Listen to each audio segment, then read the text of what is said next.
Chapter 1180. A person's preferences would often depend on their living environment. It could be said that the Divine Wood Federation's ordinary people were all silk lovers and pursued all kinds of clothing and supplies made of phase silk threads. The nobles, without exception, were all fur lovers. The Divine Wood Federation's nobles would often collect precious fur coats and use them to make carpets and curtains. It was just like how the Radiance Federation's members liked to place ornaments made of completely jade-textured wood at home as a facade. Luoya was also a member of the Divine Wood Federation's nobles, so she was naturally no exception. Luoya, who was a fur lover, looked at the cat with many tails in Lin Yuan's arms and couldn't help but let out a cry. Apart from wearing fur products, the Divine Wood Federation's nobles' other dream was to raise a pet with beautiful fur at home. Luoya raised a few small beasts in Nanmu City. However, those small beasts could only have pure-colored fur at most, and the fur quality couldn't be compared to the cat in Lin Yuan's arms. The cat's fur was as white as the snow in the Iron Hammer Federation's north. The cat's blue eyes were even purer than expensive Paraiba tourmalines. What fascinated Luoya the most was this cat phase 8 long tails.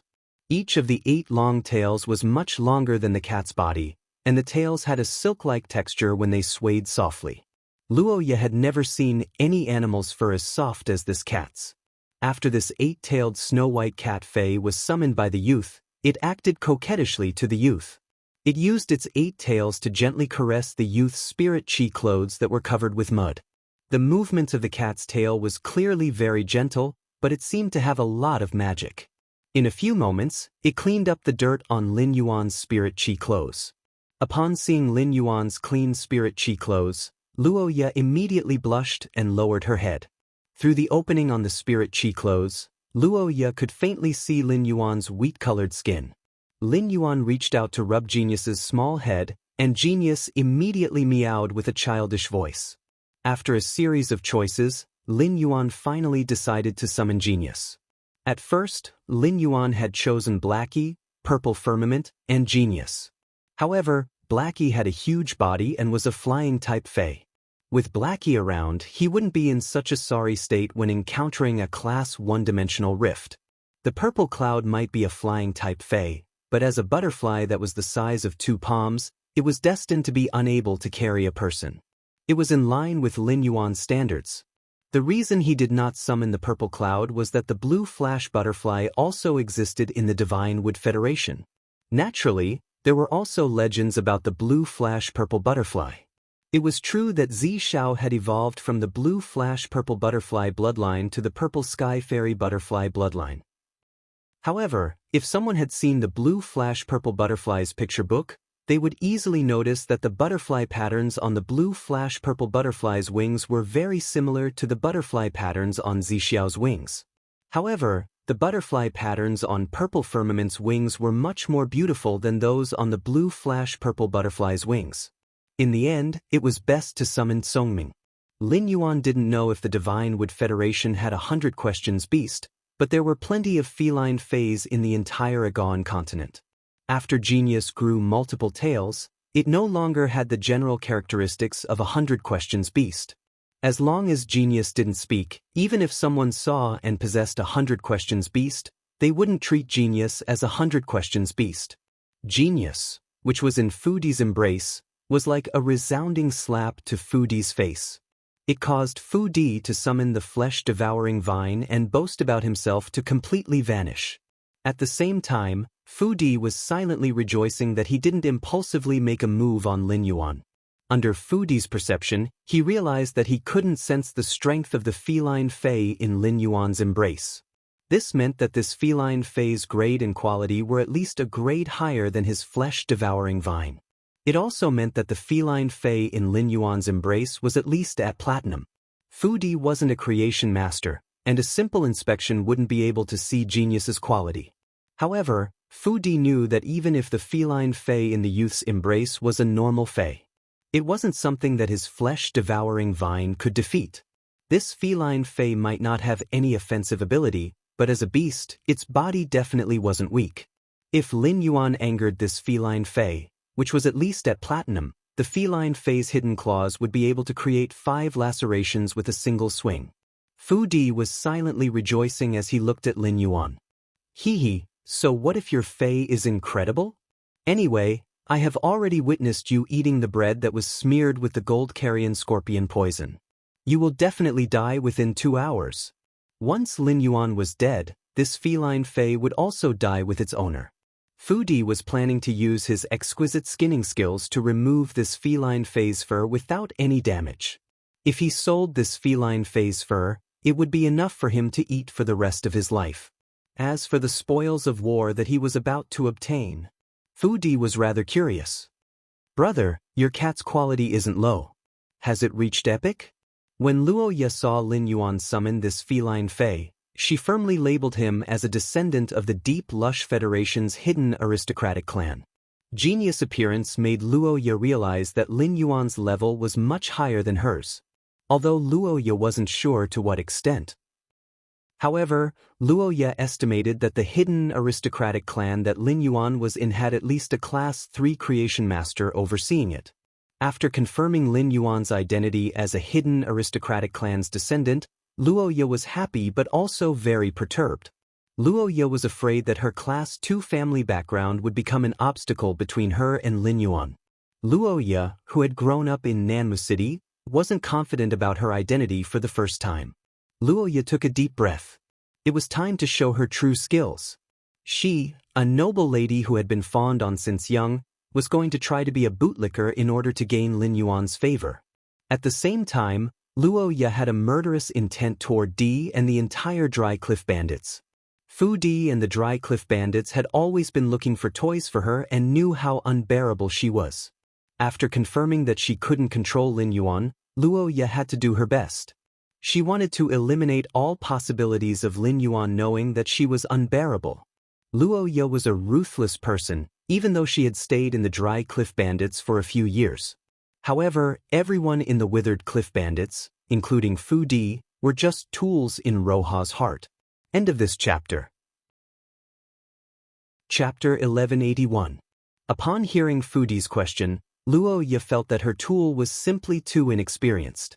Luo Ye was a Class 1 creation master and had limited abilities. She wasn't able to see through Genius Diamond strength. However, Luo Ye could sense the presence of willpower from Genius, which was in Lin Yuan's embrace. This meant that the cat in his embrace was a fantasy breed Fei.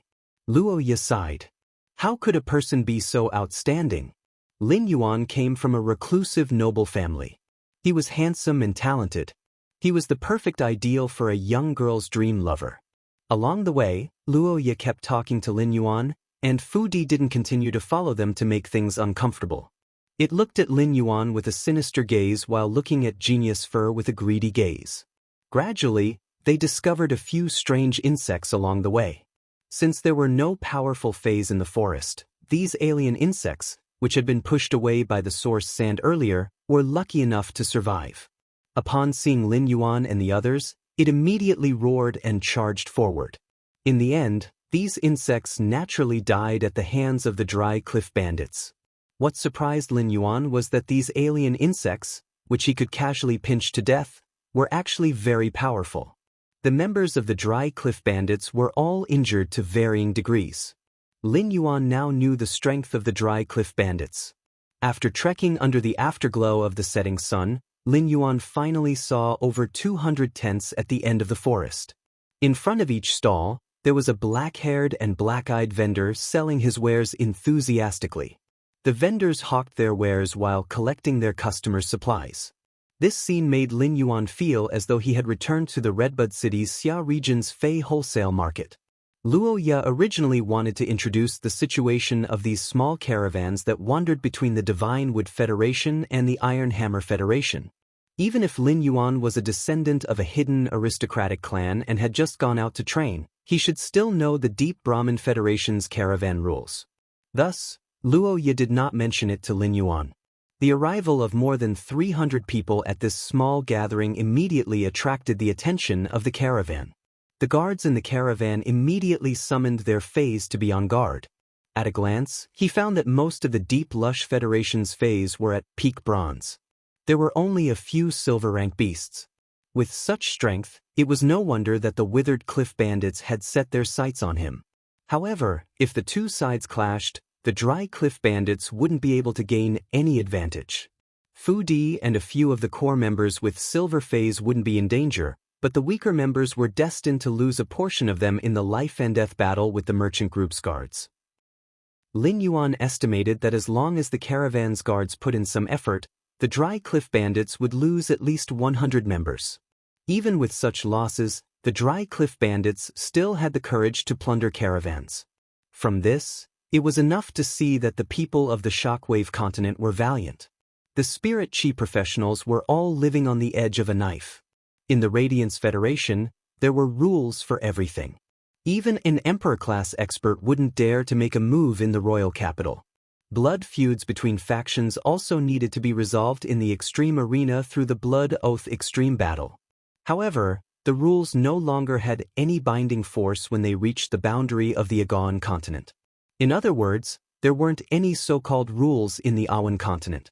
Everything he did was so uninhibited. The Dry Cliff Bandits had originally planned to plunder the merchant group. This was because Luoya had taken a liking to Lin Yuan, and he was from the Deep Brahmin Federation. Fu Di had no choice but to disguise the Dry Cliff Bandits' identity and intentions. Fu Di planned to wait for Lin Yuan's death to be blamed on the Deep Brahmin Federation's caravan. He would plunder the Deep Brahmin Federation's caravan according to the original plan. Therefore, Fu Di couldn't be bothered to perform the act of negotiating with the Deep Brahmin Federation's caravan. Luoya, who was from a 2-star family, wasn't interested in such a small caravan. Lin Yuan was the happiest in the gathering. He walked to the first stall and used True Data to take a look. He realized that there were plenty of spiritual ingredients, fruits, and plant phase that he had never seen before. There were also some clay jars. It was obvious that these things were produced in the Divine Wood Federation. When he saw that 90% of the people in the gathering were wearing armor, he knew that they were from the Iron Hammer Federation, which was rich in metal resources. It was no wonder the Deep Brahmin Federation's guards had such a huge reaction when they arrived. It seemed that this gathering was not held for the Divine Wood Federation but for the Iron Hammer Federation. Although these things that he had never seen before were novel, they had no effect under True Data. They couldn't pique his interest either. Only the things inside the clay jars couldn't be seen through the surface of the jars. Thus, he reached his hand into the clay jars. Just as his hand was about to touch the clay jars, his hand was hit by a thick palm. "Kid, don't you know that you can only look and not touch things that you don't want to buy?" When Lin Yuan's hand was hit, he subconsciously lifted his head and saw the stall owner looking at him with a displeased expression. Upon seeing this, Luoya hurriedly came over. At the same time, she couldn't help but silently criticize the hidden aristocratic family. Even if the hidden aristocratic family wanted the younger generation to gain experience through training, they couldn't possibly not teach common sense, right? The Hermit clan's ambitions were a little too big. After cursing silently, Luoya explained to Lin Yuan in a serious manner. When the Deep Brahmin Federation's caravan holds a gathering, the goods can't be touched. Once you touch it, you will either buy it or be blacklisted by the caravan and driven out of the gathering. When Luoya explained, she thought to herself, given Lin Yuan's identity, he was hit by such a small merchant. She really didn't know how he would take revenge. In the end, Luoya saw the youth in front of her smile and say apologetically, "Uncle, I'm sorry. It's my first time attending a gathering, and I don't know the rules. I've caused you trouble." "Uncle, what's in this clay jar?" The youth's sunny smile and sincere apology made the man a little embarrassed. Upon seeing Lin Yuan, the man couldn't help but think of his son who had died under the bandits' robbery the year before. At that time, his son had been about the same age as the youth in front of him when he had died. If he had still been alive, he would have been much stronger than the youth in front of him. The man's heart was filled with sorrow and sorrow. After sorting out his emotions, the man first explained why the goods couldn't be touched. "When we collect the goods, we will determine the quality of the goods in advance. The good quality goods will be kept, and the bad quality goods will be returned. We strive to not let any inferior goods mix into the caravan." End of this chapter. Chapter 1182. But even if the quality of the goods has been strictly selected, there will definitely be traces left after being touched by so many people. Phase and metal spirits are fine, but things like fur and silk will get dirty if you touch them too much. It's possible that the silk and fur will be damaged. If we can find it in time, it's fine if we lose it in our hands. If we can't find it and sell it, it will damage the reputation of the sincere righteous caravan. After the man finished explaining, he answered Lin Yuan's question. This is hard liquor collected in a nearby town in the Divine Wood Federation. You're still young, so it's best to drink less of this. If you get addicted to it, you won't have enough Brahmin dollars to spend. It's also very dangerous when you get drunk. Lin Yuan, who was inexplicably instructed by the man, scratched his head and said, "Thank you for your concern, uncle." "Thank you for your concern, but I don't drink." After looking at this stall's items, Lin Yuan said goodbye to the man and walked toward the other stalls. Luo Ye, who was following behind Lin Yuan, looked at his back and became more and more obsessed. Luo Ye had done a lot of ruthless things. If this man dared to slap her hand, Luo Ye wouldn't hesitate to let the mist anti-poison moth kill him. It was a punishment for offending her. Although Luo Ye was ruthless, it didn't mean that she didn't have a heart for the light. Lin Yuan's politeness and sunshine were qualities that Luo Ye didn't have. These qualities that were far from Luo Ye were displayed in the youth, and they deeply attracted her. This made Luo Ye's determination to kill Fu Di and the Dry Cliff Bandits even stronger. But how should she find this person? After visiting 20 to 30 stalls in a row, Lin Yuan lost interest in continuing.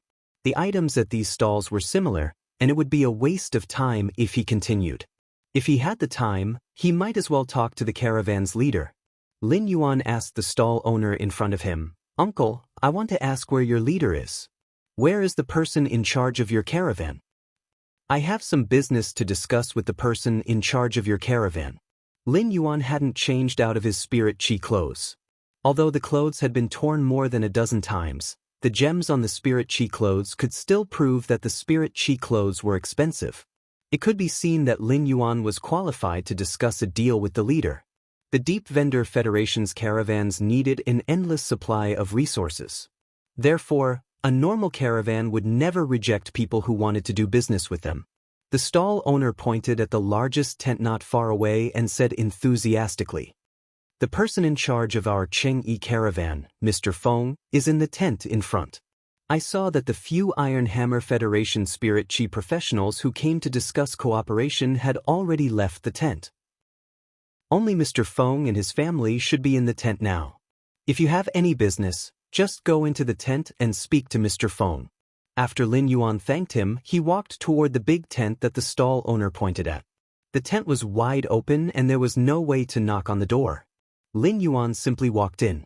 After entering the tent, Lin Yuan saw a flat-top old man and a middle-aged man going through the accounts. The middle-aged man and the old man looked at the account book while holding the 2-year-old child in their arms. When the child saw Lin Yuan and Luo Ye, he yelled twice. The old man first looked up and sized up Lin Yuan and Luo Ye before asking, "What do you think? Do the two of you need anything? If you want to discuss business, our Chengyi caravan will show our utmost sincerity. However, the prerequisite is that you have good goods." Just as the old man finished speaking, before Lin Yuan could reply, there was a commotion outside the tent. Through the tent, Lin Yuan could faintly hear someone shouting outside. "What? Why did an underground dimensional rift suddenly appear out of nowhere? Fuck. Quickly look for Mr. Feng and ask him what we should do." Looking for Mr. Feng won't help either. This dimensional rift is so huge, and judging from the aura, it isn't a Class 1 underground dimensional rift. It's over. When the Class 2 underground dimensional rift opens, once those underground life forms escape, we will all die. Upon hearing the voices coming from outside, the old man called Mr. Feng first spoke to the man beside him. "Jiaji, carry Daodu properly. No matter what happens, ensure Daodu's safety." The old man didn't even wait for anyone to look for him. He immediately rushed out of the tent to investigate the situation. Luo Ye's expression was extremely awful. If the rumors from outside were true, this dimensional rift was really a Class 2 existence. Even if he had the gold fei, the mist anti-poison moth, it would be hard for him to escape. The underground dimensional rift opened up in the ground, and in less than 2 minutes, a large number of underground dimensional life forms would surge out. Many of the dimensional creatures that emerged from the Class 2 underground dimensional rift had membranous wings. For example, the mushrooms and gargoyles had extremely powerful aerial combat abilities. Luo Ye suddenly turned to look at Lin Yuan. If a Class 2 underground dimensional rift opens, you and I will ride my mist anti-poison moth. We will run in the direction of the Divine Wood Federation. Didn't you just say that you opened up a Class 1 alien insect dimensional rift? Do you know the exact location of that Class 1 alien insect dimensional rift? We can only fly in the direction of the insect swarm and let the two waves of exotic beasts collide and kill each other. Only then can we survive. Lin Yuan was a little surprised to hear Luo Ye's words. Luo Ye's mist anti-poison moth was only a gold fei, and the more weight it carried, the slower it would fly. The mist anti-poison moth could fly much faster with Luo Ye on its back than with him on its back. Lin Yuan had never expected that Luo Ye would choose to bring him along at such a critical juncture. Before Lin Yuan could say anything, there was an even louder noise outside the tent.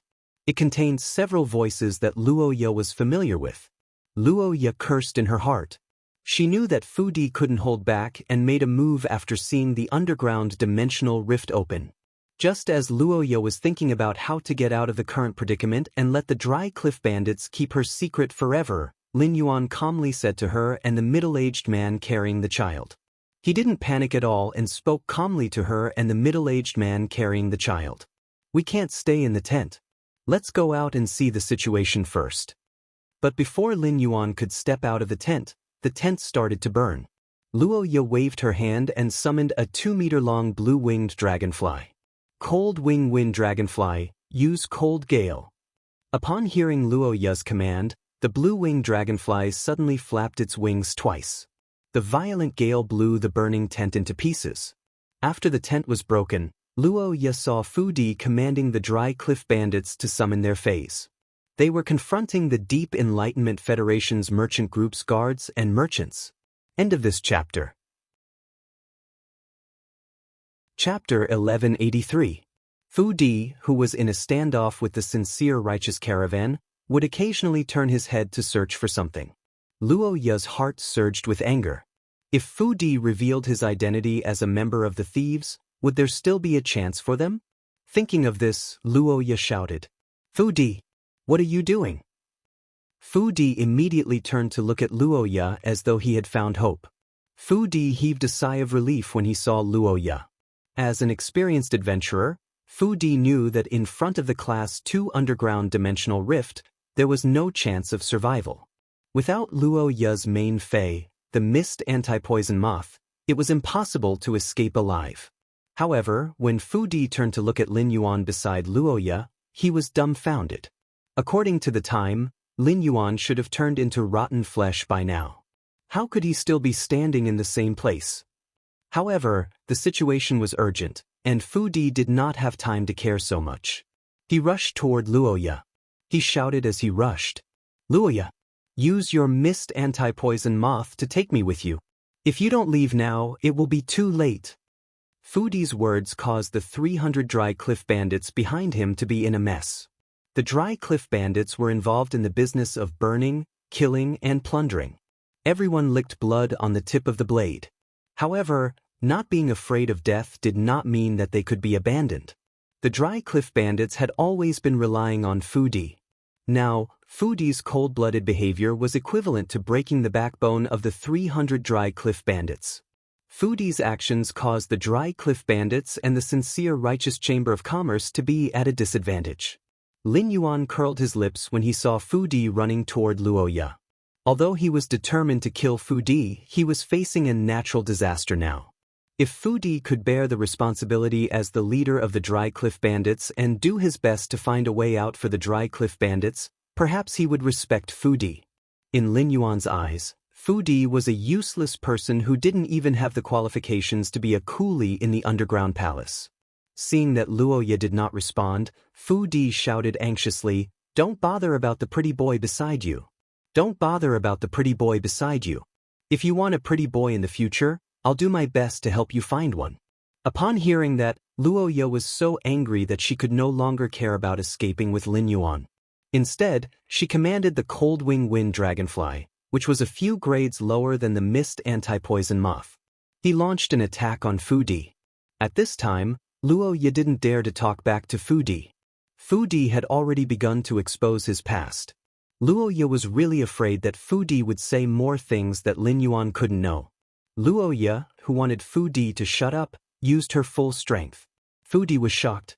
He didn't expect Roha to kill him. At this time, Roha had no reason to attack him. He had a gold fei, and it would be of great help when escaping. Could it be that Luo Ye knew that I had poisoned Lin Yuan? Seeing the cold-wing wind dragonfly's ferocious attack, Fu Di did not dare to be careless. He quickly got the flesh-devouring vine to block it. The cold wind blades slashed at the body of the devouring vine, leaving a few wounds on its body. The wounds on the flesh-devouring vine's body should have been bleeding. However, under the freezing of the wind blade's cold air, the juice condensed into ice crystals at the wounds. The appearance of the ice crystals added frostbite to the flesh-devouring vine's wounds, causing the flesh-devouring vine, which had an extremely strong recovery ability, to be unable to immediately heal the wounds. From the discovery of the underground dimensional rift, to the confrontation between the Dry Cliff Bandits and the Sincere E-Merchant Group, to Luo Ye dealing with D, all the farce had happened in a short span of a minute. However, the minute that the farce had consumed allowed a skinny green-skinned monster to crawl out of the underground dimensional rift. After this green-skinned monster appeared, all sorts of crypt life forms gushed out of the Class 2 underground dimensional rift. Under the command of the skinny green-skinned monster, these crypt life forms surrounded the entire gathering area in an orderly manner. Luo Ye said in horror, "Goblin! Why is there a goblin? Why is there a goblin?" This open dimensional rift is definitely a Pinnacle Class 2 underground dimensional rift. The skinny green-skinned monster that Luo Ye called a goblin was currently staring at the cold-wing wind dragonfly, which was attacking D, and the mist anti-poison moth above Luo Ye's head. The green-skinned monster snapped its fingers, and 2 earthen spheres immediately appeared in the air. The 2 earthen balls didn't chase after the fog-poison moths and the cold-wing wind dragonflies. Instead, they firmly blocked the fog-poison moths and cold-wing wind dragonflies' path of descent. If the mist anti-poison moth and the cold-wing wind dragonfly wanted to fly down, they were destined to encounter these 2 earthen spheres and be attacked by them. Upon seeing the situation, Luo Ye muttered to herself in despair. It's over this time. How can I die in such a place? I am a Class 1 creation master. Lin Yuan was the only one who could maintain his composure. When he saw the goblin crawling out of the Pinnacle Class 2 underground dimensional rift, he raised his brows in surprise. It was indeed rather strange for a goblin to appear in a Pinnacle Class 2 underground dimensional rift. Goblins were underground life forms with extremely high spiritual intelligence. They were similar to the Medusa demons in the swamp world and had a humanoid form. However, goblins were relatively rarer than Medusa demons, and they were much more useful. According to the Fey Observer's information, goblin skin color was generally grayish-green. However, the nearby goblin skin color was a little blue, and it looked a little different from ordinary goblins. Furthermore, its spiritual intelligence seemed to be slightly higher than ordinary Class 4 goblins. Lin Yuan immediately used true data to investigate this strange goblin.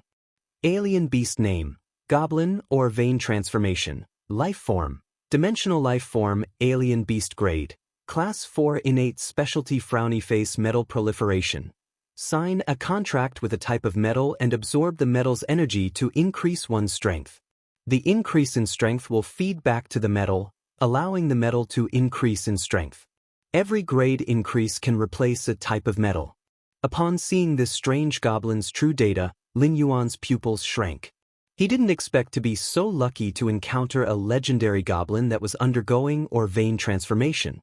If this goblin or vein transformation succeeded, it could transform into a special or vein goblin. Or vein goblins were treasures. When Orvain goblins burrowed underground, they could easily sense the location of the Orvain through the ground. Controlling a Orvain goblin was equivalent to controlling several unexploited Orvains.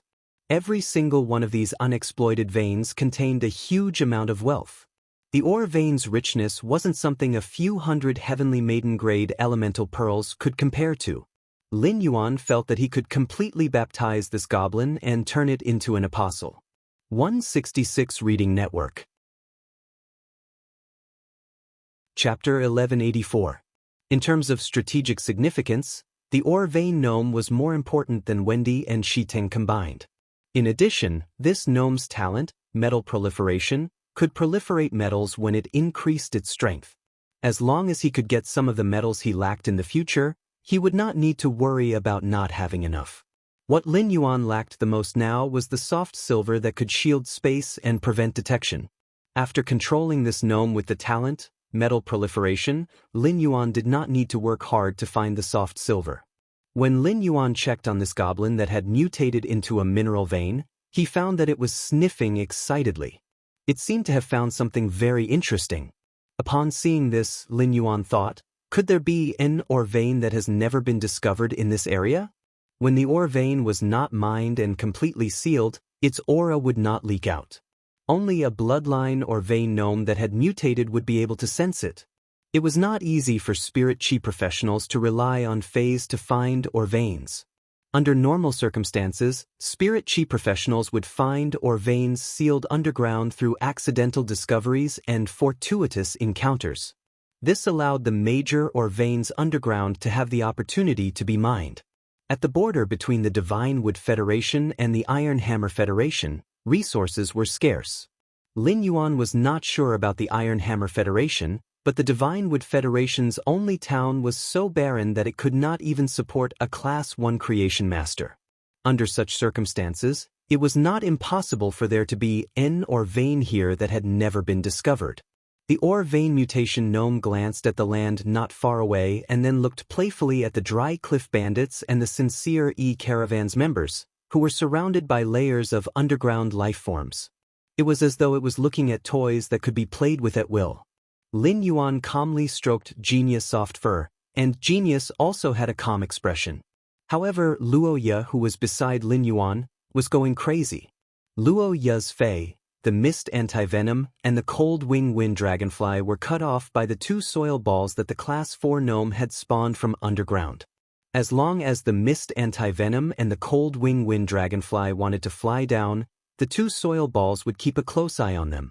A Class 4 gnome's strength was equivalent to a Platinum Fey. Luo Ye didn't dare to let the Mist Anti-Poison Moths and Cold Wing Wind Dragonflies withstand a Platinum Phase attack. If the Fog Anti-Poison Moth and Cold Wing Wind Dragonfly were to receive this attack, even if they didn't die, they would definitely be heavily injured. Putting aside the fact that the heavily injured Mist Anti-Poison Moths and Cold Wing Wind Dragonflies could not fly, even if they could, they would not be able to fly past the fungus bats and gargoyles that were pouring out of the Pinnacle Class 2 underground dimensional rift. The scene was immersed in despair. The exotic beast horde that was gushing out from the Pinnacle Class 2 underground dimensional rift was an absolute natural disaster in their eyes. With the advent of a natural disaster, unless a deity descended to the mortal world, only death awaited them. The Cold Wing Wind Dragonfly and the Fog Anti-Poison Moths were blocked by the Level 4 gnome's two earth balls in the sky and could no longer attack D.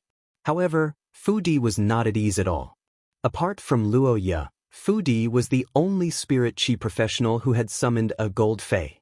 Excluding the intelligent diamond/fantasy breed that the Level 4 gnome couldn't sense, Fu Di seemed to be the strongest person present. The Fog Anti-Poison Moths and Cold Wing Wind Dragonflies were soaring in the sky, and the Level 4 gnome's earth balls couldn't catch them. However, Fu Di and the flesh-devouring vine on the ground were within the gnome's attack range. The ground beneath Fu Di's feet caved in, causing Fu Di to be in the air. He nearly fell into the crypt that appeared out of nowhere. Fu Di's main Fey, the gold flesh-devouring vine, used its vines to firmly grab onto Fu Di's hand, allowing Fu Di to escape the calamity.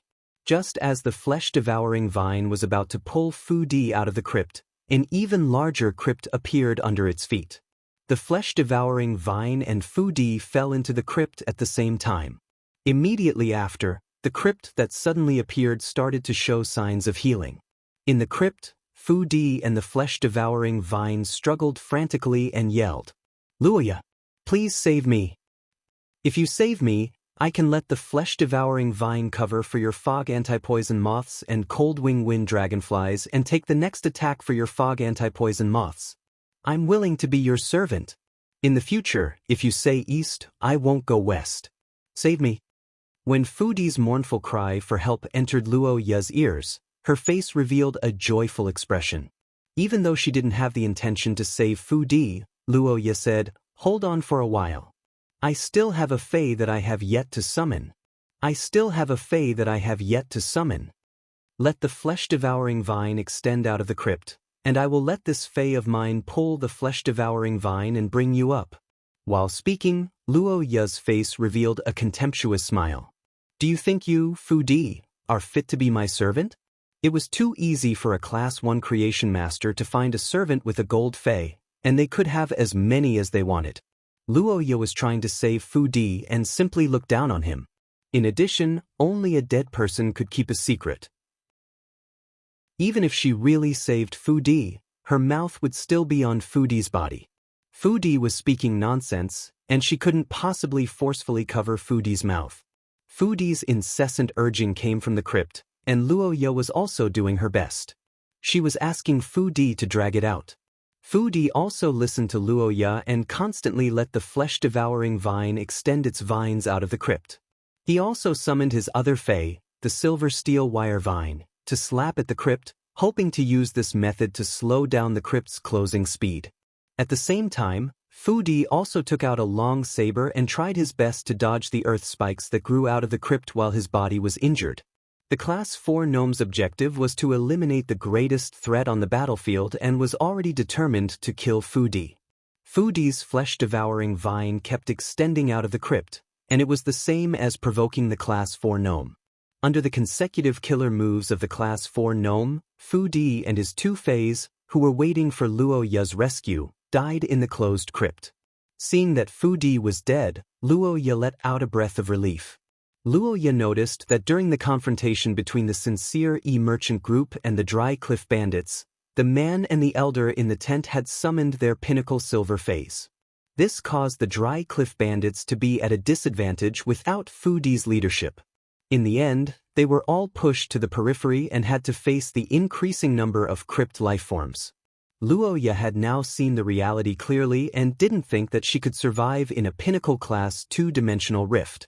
What Luo Ya wanted to do now was to be by his side with a clean conscience when she died. She wanted him to never know that he was in the past. Due to such thoughts, compared to escaping, Luo Ya hoped that the remaining Dry Cliff Bandits would be wiped out. Luo Ya had already thought of a reason for deceiving Fu Di and not saving him. Chapter 1185. Luo Ya said to Lin Yuan, "Fu Di has already gone crazy from the pressure of the Class 2-dimensional rift. Everything he says is nonsense. Fu Di wants me to take him away, but my fog anti-poison moth can't carry 3 people." At this point, Roha paused for a moment before speaking softly. "Between you and Fu Di, I chose you." Upon hearing that, Lin Yuan raised his brows. He really wanted to use a magnifying glass to see how big Luo Ya's heart was. He actually wanted to flirt with her at the critical moment of life and death. Lin Yuan thought to himself as he looked at the tide of underground cave lifeforms that were ready to launch a large-scale attack. The sudden situation has disrupted Mai and Lu Jie's original plans. Next, we'll have to see when Lu Jie will appear. Luo Ya, who was waiting for death, did not realize that Lin Yuan was still calm and composed. However, Mr. Feng and the man called Jia Ji had been paying attention to Lin Yuan while they were leading the Sincere Righteous caravan to confront the Dry Cliff Bandits. From the moment they met, Lin Yuan's noble aura had attracted Mr. Feng and Feng Jiaji's attention. Someone with this kind of temperament shouldn't appear in a small caravan that only had a few hundred people. Furthermore, genius, which was in Lin Yuan's embrace, was far more convincing than the damaged spirit chi clothes on him. Mr. Feng had never seen this white cat species Fei with 8 long tails before and couldn't see through its strength. However, just this feline Fei's fur was worth more than the entire sincere merchant caravan.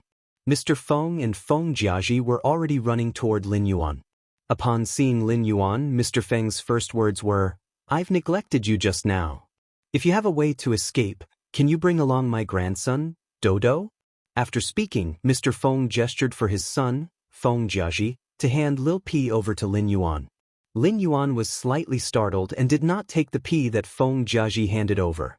Upon seeing Lil P blinking her big eyes but still smiling foolishly at this juncture, Lin Yuan made a decision in his heart. If Lu Jie couldn't make a move in time to stop the exotic beast swarm, then he'd have to save the child in the midst of it. Upon seeing that Lin Yuan didn't take Lil P, Mr. Feng quickly took out 10 silver object holding walnuts and said to Lin Yuan, don't worry.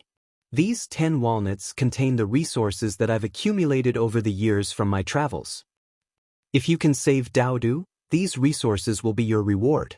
Speaking of this, Mr. Feng hurriedly added, "This is all I have. If I have more, I will definitely give them to you." Upon hearing that, Lin Yuan looked at Mr. Feng and Feng Jiaji, who was pursing his lips as he handed Lil P to him. "What if I have the ability to save the 3 of you?" Upon hearing Lin Yuan's words, Luo Ye, Mr. Feng, and Feng Jiaji, who were standing beside Lin Yuan, were shocked. Mr. Feng looked at his son, Feng Jiaji, and the other members of the Sincerity Trade Association who were resisting the Dry Cliff Bandits with all their might. Some of these people have been with me for 40 to 50 years, while others have been with me for 10 to 20 years. They are all old buddies. You want this old man to abandon these old fellows in a desperate situation? This old man can't do it. These people followed me when they were young. When they had children, their children followed me. When they had grandchildren, their grandchildren followed me. I can't just leave them here. Rather than living in guilt, it is better to die bravely and righteously."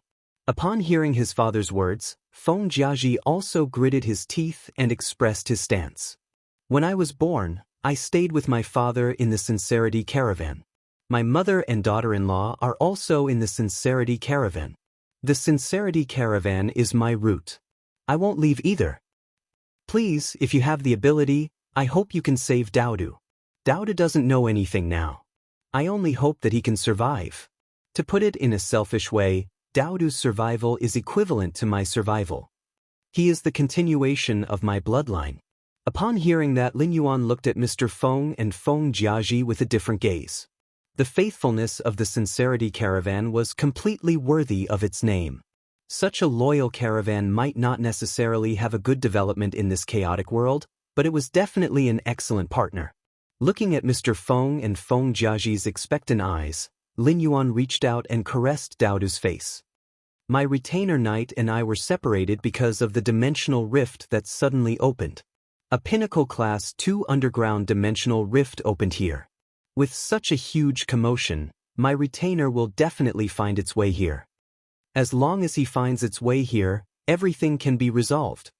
Just as Lin Yuan finished speaking, before Mr. Feng and Feng Jiaji could react, the Dry Cliff Bandits at the periphery let out mournful wails. "It's over. This group of underground creatures is charging over. Those at the back, don't block me. My leg is broken." Originally, the Class 4 gnome was commanding the exotic beast tide. However, after a huge, pitch-black stone statue flew out of the Pinnacle Class 2 underground dimensional rift, the exotic beast tide was in complete chaos. This meant that the newly emerged Class 4 obsidian gargoyle and the Class 4 gnome were fighting for the commanding authority of the exotic beast tide. Soon, in the endless exotic beast tide, the 300 Dry Cliff Bandits at the periphery were wiped out. Seeing that the Sincere Caravan's members were about to be slaughtered by the exotic beast tide, Lin Yuan prepared to communicate with the source sand under his feet and let it boil. At that moment, an aura swept across the entire exotic beast tide from afar. This aura might not be like the slaughtering sky butterfly, which made all the dimensional creatures kneel in fear. However, this aura attracted the attention of all the underground dimensional creatures, including the Class 4 gnome and the Class 4 obsidian gargoyle. Immediately after, several huge spider webs suddenly appeared in the air. These spider webs seemed to appear out of thin air, and the moment they appeared, a large number of underground dimensional creatures were stuck to them. The underground dimensional creatures that were stuck to the spider webs were not killed and were still alive. However, they had completely lost the ability to move. Lin Yuan took a closer look and realized that the spider webs were filled with tiny, translucent spiders. These spiders were not even the size of half of his fingernail. However, it was these translucent spiders that instantly pulled up several giant webs. The spider webs in the air were the densest in the direction of the aura. As the spider webs repeatedly stuck together, the underground dimensional creatures in an area of the exotic beast tide were completely cleared. It was equivalent to opening up a path in the exotic beast tide without obstruction. At the end of the path was a man in silver armor. Above the man's head was a moth that emitted light like a chandelier. As the moth flew, it emitted a faint dimensional fluctuation. In the eyes of the sincere E-Caravan's members, Luo Ye and the others, who were waiting for death, the silver-armored Lu Jie at the end of the path was no different from a divine soldier descending from heaven. End of this chapter. Chapter 1186. The hundreds of giant webs that appeared out of thin air were divine means that the sincere E-Caravan members, Luo Ye, and the others had never seen before. Lu Jie walked unhurriedly on this path that no more crypt creatures dared to step on. More and more nets appeared out of thin air, as if they were weaving layers of gauze in the sky above the beast swarm. As the spider webs trembled, tens of thousands of dimensional life forms were firmly stuck to them. Even the Class 4 obsidian gargoyle that was fighting with the Class 4 gnome for control of the exotic beast tide was stuck to the spider webs, unable to break free. Seeing this, Lin Yuan was rather shocked. He didn't expect Lu Jie to use such a method to deal with the exotic beast tide. The reason Lu Jie spared the lives of these underground life forms and didn't kill them all was obviously to increase Silverflower's rations. Lu Jie's divine means of controlling the Pinnacle Class 2 exotic beast tide was due to those translucent and inconspicuous little spiders on the spider webs. The translucent spiders on the spider webs were probably a new type of insect-type carcinoma Fey that Lu Jie was controlling through the Insect Queen. While the others were still immersed in Lu Jie's divine means, Lin Yuan had already used true data. He checked the attributes of the insect-type carcinoma Fey that Lu Jie had contracted. Fey name: web glass spider, Fey species. Arachnid species / jumping arachnid species, Fey grade.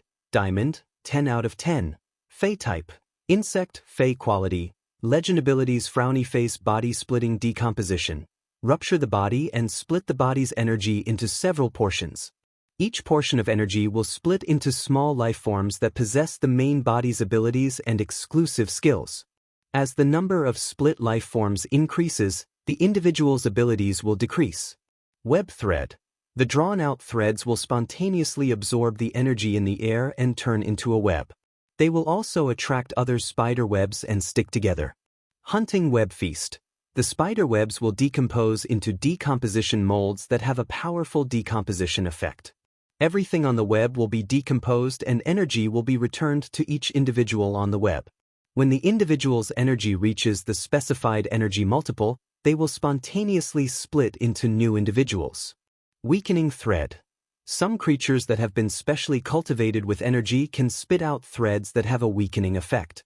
Any target that comes into contact with the weakening effect will be weakened by the thread's ability. Weakening includes softening carapace, decreasing speed, itching, and other negative effects. Network battlefield: after the spider web dominates the sky, it will continue to produce a large number of spider webs to cover the ground. At the same time, the spider webs will secrete a large amount of mucus.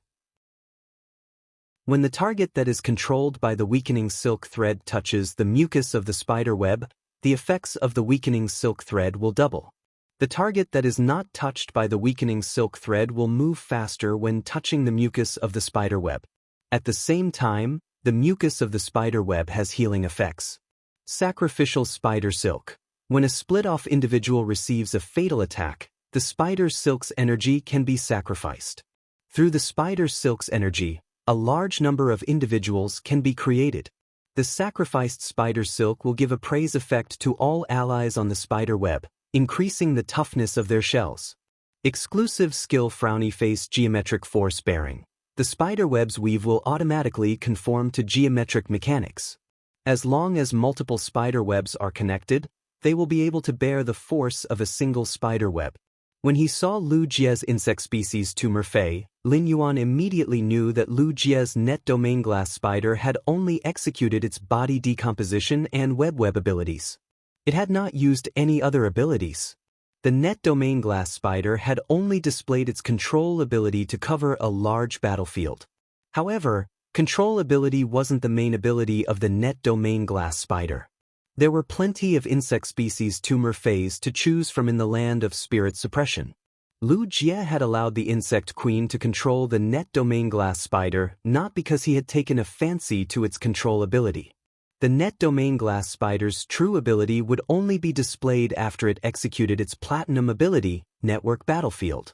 The spider webs would form a battlefield suitable for insect species combat in the sky and on the ground. Lu Jie's insect queen alone could produce 5 types of insects, including the blade queen bee and other insect species tumor phase that could produce individuals. Lu Jie could spread out many types of insects on the battlefield. On the battlefield, these insects could use the mucus on the spider webs to increase their speed and heal their injuries. A single insect's speed and recovery wouldn't have much of an effect. However, if every insect in the insect swarm could receive such a buff, the insect swarm's combat ability would increase by several folds.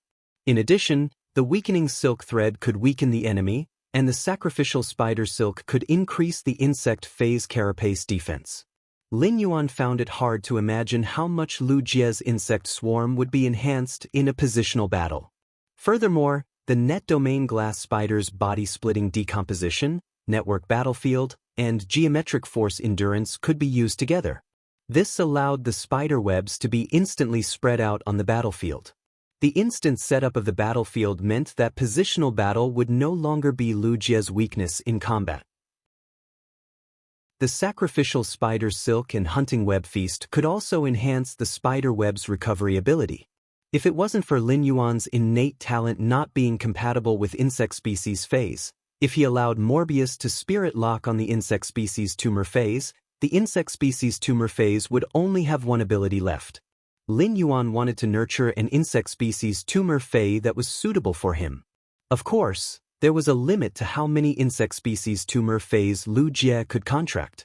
Due to the chaotic intelligence of the tumor phase, it was basically impossible for them to comprehend willpower runes from nature. It was the same for the hidden sea lotus flower. However, the hidden sea lotus flower had encountered the source-type demon spirit's heart. The demon spirit's heart had allowed the hidden sea lotus flower to transform into the demon spirit's source-type silver flower. Silver flower, which was no longer a carcinoma fey, could freely evolve into a fantasy breed. This also meant that without the demon spirit's heart, Lu Jie's insect species tumor phase would only be able to reach Diamond X/Legend no matter how he nurtured them. However, this strength was sufficient. The combination of over a dozen insect species tumor phase allowed Lu Jie to face Emperor-class experts head-on. Lin Yuan felt that if he were to really fight with Lu Jie, he might not be able to defeat him. Lu Jie led the insect queen to hide in the insect swarm and commanded the insect swarm from the dark. Even if Lin Yuan used the Dark Crow Withering Strike in Princess Sacred Sword mode, it would still be useless. After all, the Dark Crow Withering Strike was not a large-scale sword skill and could not lock onto a target. After witnessing Lu Jie's strength again, Lin Yuan felt that he should put in more effort. Morbius' new Silver Spirit Lock phase had to be arranged as soon as possible. At that moment, Lu Jie, who was like a deity descending to the mortal world, walked step by step toward the youth who was hugging the white kitten under the Sincerity Chamber of Commerce's members and Luo Ye's gaze. Everyone saw the silver-armored youth kneeling on one knee and placing his hand on the left side of his chest. He said respectfully, "Young master, my apologies for being late and giving you a fright." Chapter 1187. Lin Yuan's eyes twitched wildly as he looked at Lu Jie, who was kneeling in front of him. What is Brother Lu doing? Could it be that Brother Lu is also a natural actor? That's right, the Divine Wood Federation's sense of hierarchy is much stronger than the Radiance Federation's. In the Radiance Federation, there was no need for those complicated etiquettes between the retainers, but they were essential in the Divine Wood Federation. Without these etiquettes, people would feel very out of place and would look down on them. The more obvious the etiquettes were, the more people would revere them on the agro-continent. On the contrary, if the relationship between the master and the retainer was too casual, it was easy to be recognized as a nouveau riche without any foundation. Lin Yuan thought that Lu Jie was acting to match the current scene, but it was not the case for Lu Jie at all. Lu Jie was currently wearing the Class 2 Creation Master's retainer crest that Lin Yuan had given him under the silver armor. Lu Jie's hand was caressing the position of the Class 2 Creation Master crest. This Class 2 Creation Master retainer crest was the proof of Lu Jie's redemption. It was also the place where Lu Jie's dream began. Lu Jie knew that Lin Yuan had always regarded him as a companion, a friend, and even a family member. However, in Lu Jie's heart, he would always be Lin Yuan's retainer knight. Now that Lu Jie thought about it, this seemed to be the first time he stood by Lin Yuan's side as a retainer knight in front of outsiders. Therefore, Lu Jie, who was kneeling on one knee, was so pious that even his breathing was a little heavy. The scene in front of Luo Ye and the Sincere Caravan's members' minds fiercely hit. Although Luo Ye had always guessed that Lin Yuan was a descendant of a hidden elite clan, she had never thought that Lin Yuan's retainer would be so powerful. After all, according to Lin Yuan, he had been separated from his retainer when facing the Class 1 Alien Insect Dimensional Rift. Even the Class 1 Alien Insect Dimensional Rift's Insect Tide could not deal with a retainer, let alone a Pinnacle Class 2 Underground Dimensional Lifeform Tide. The moment Lu Jie appeared, Luo Ye did not associate him with Lin Yuan's retainer at all. This was because Lu Jie looked too young. Compared to Lin Yuan, who had dozens of cuts on his clothes, he had such strength at the age of 24 or 25. The black-haired and black-eyed Lu Jie undoubtedly looked more like a member of a hidden elite clan. Luo Ye, who was a Class 1 Creation Master, couldn't see through Lu Jie's strength. However, this godlike man turned out to be Lin Yuan's retainer, who was standing beside him. How high is Lin Yuan's status? How powerful was the faction behind Lin Yuan? Could it be that Lin Yuan's hidden clan has a Class 4 Creation Master? Thinking of this, Roha didn't dare to continue imagining. In Luo Ye's opinion, a Class 3 clan with a Class 3 Creation Master was an unreachable existence. Luo Ye's 2-star family didn't have the qualifications to let Luo Ye face a 4-star family member, even if it was just a small fry of a 4-star family. Luo Ye originally had all kinds of fantasies about Lin Yuan. Even if Luo Ye had guessed that Lin Yuan was a member of the Deep Brahmin Federation's hidden wealthy clan, she had also thought of fighting for it.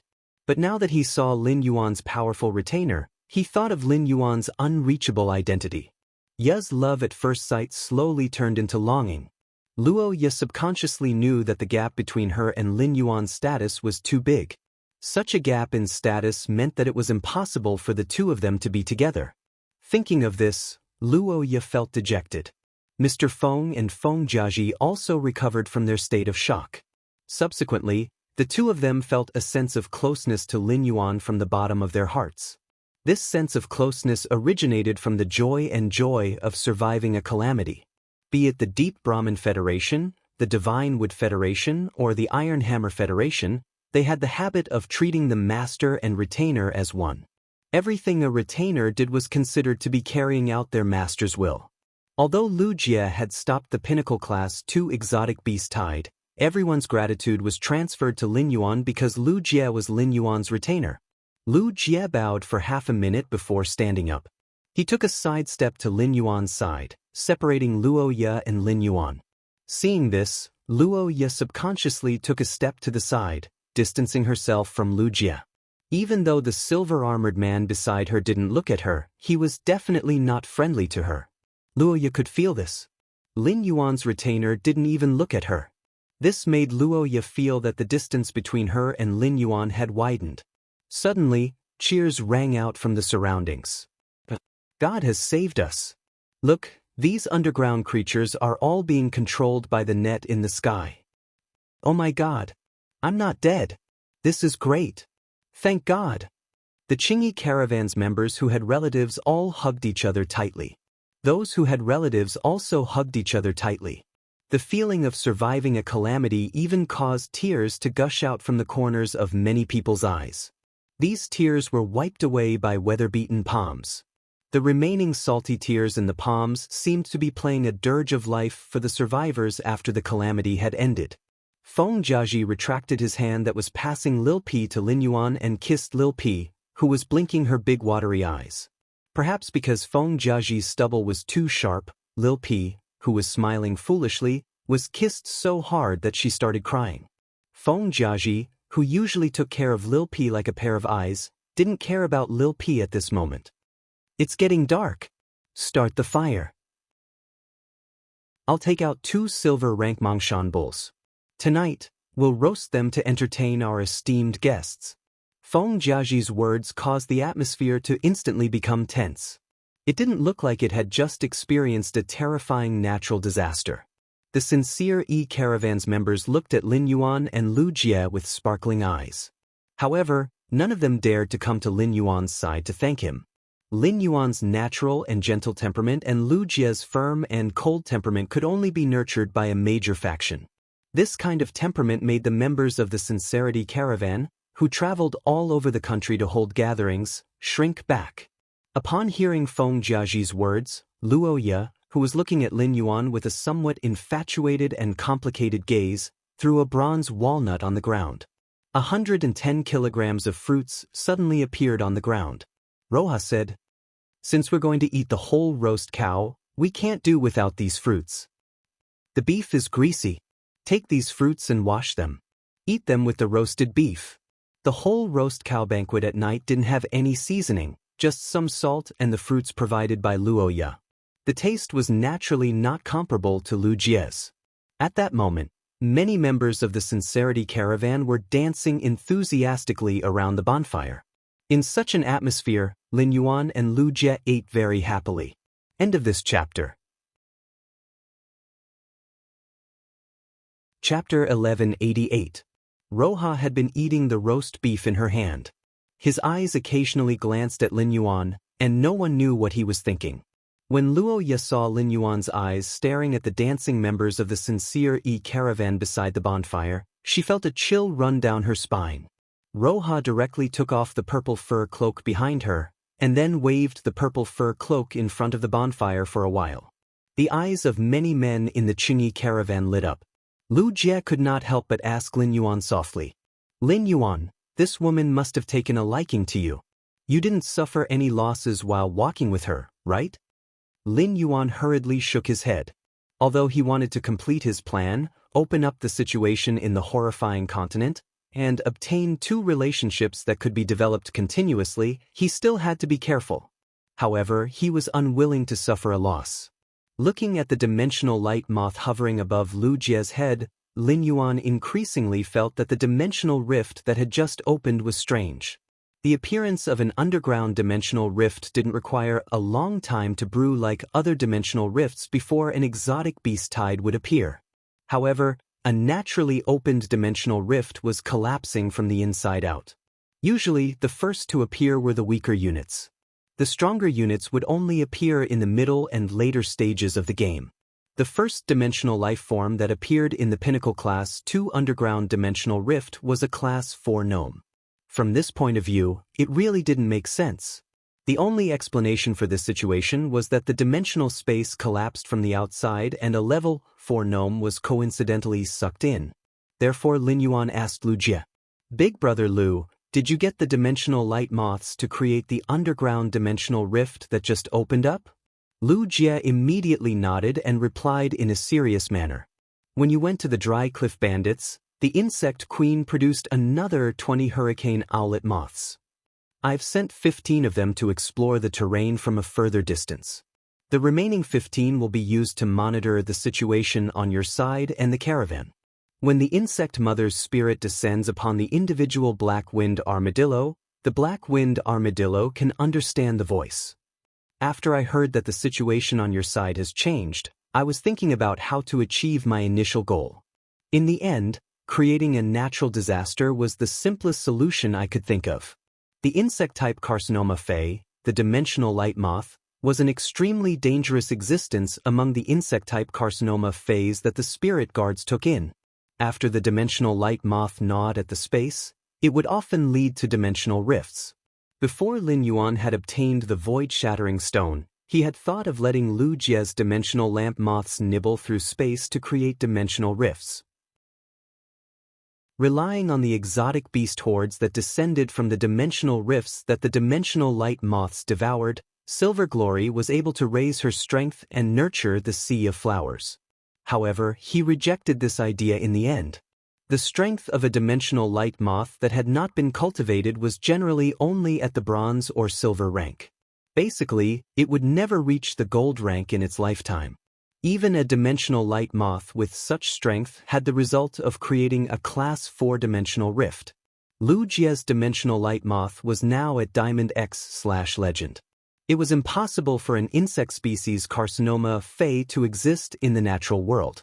Lin Yuan reckoned that this pinnacle Class 2 rift was the result of the dimensional light moth's bite.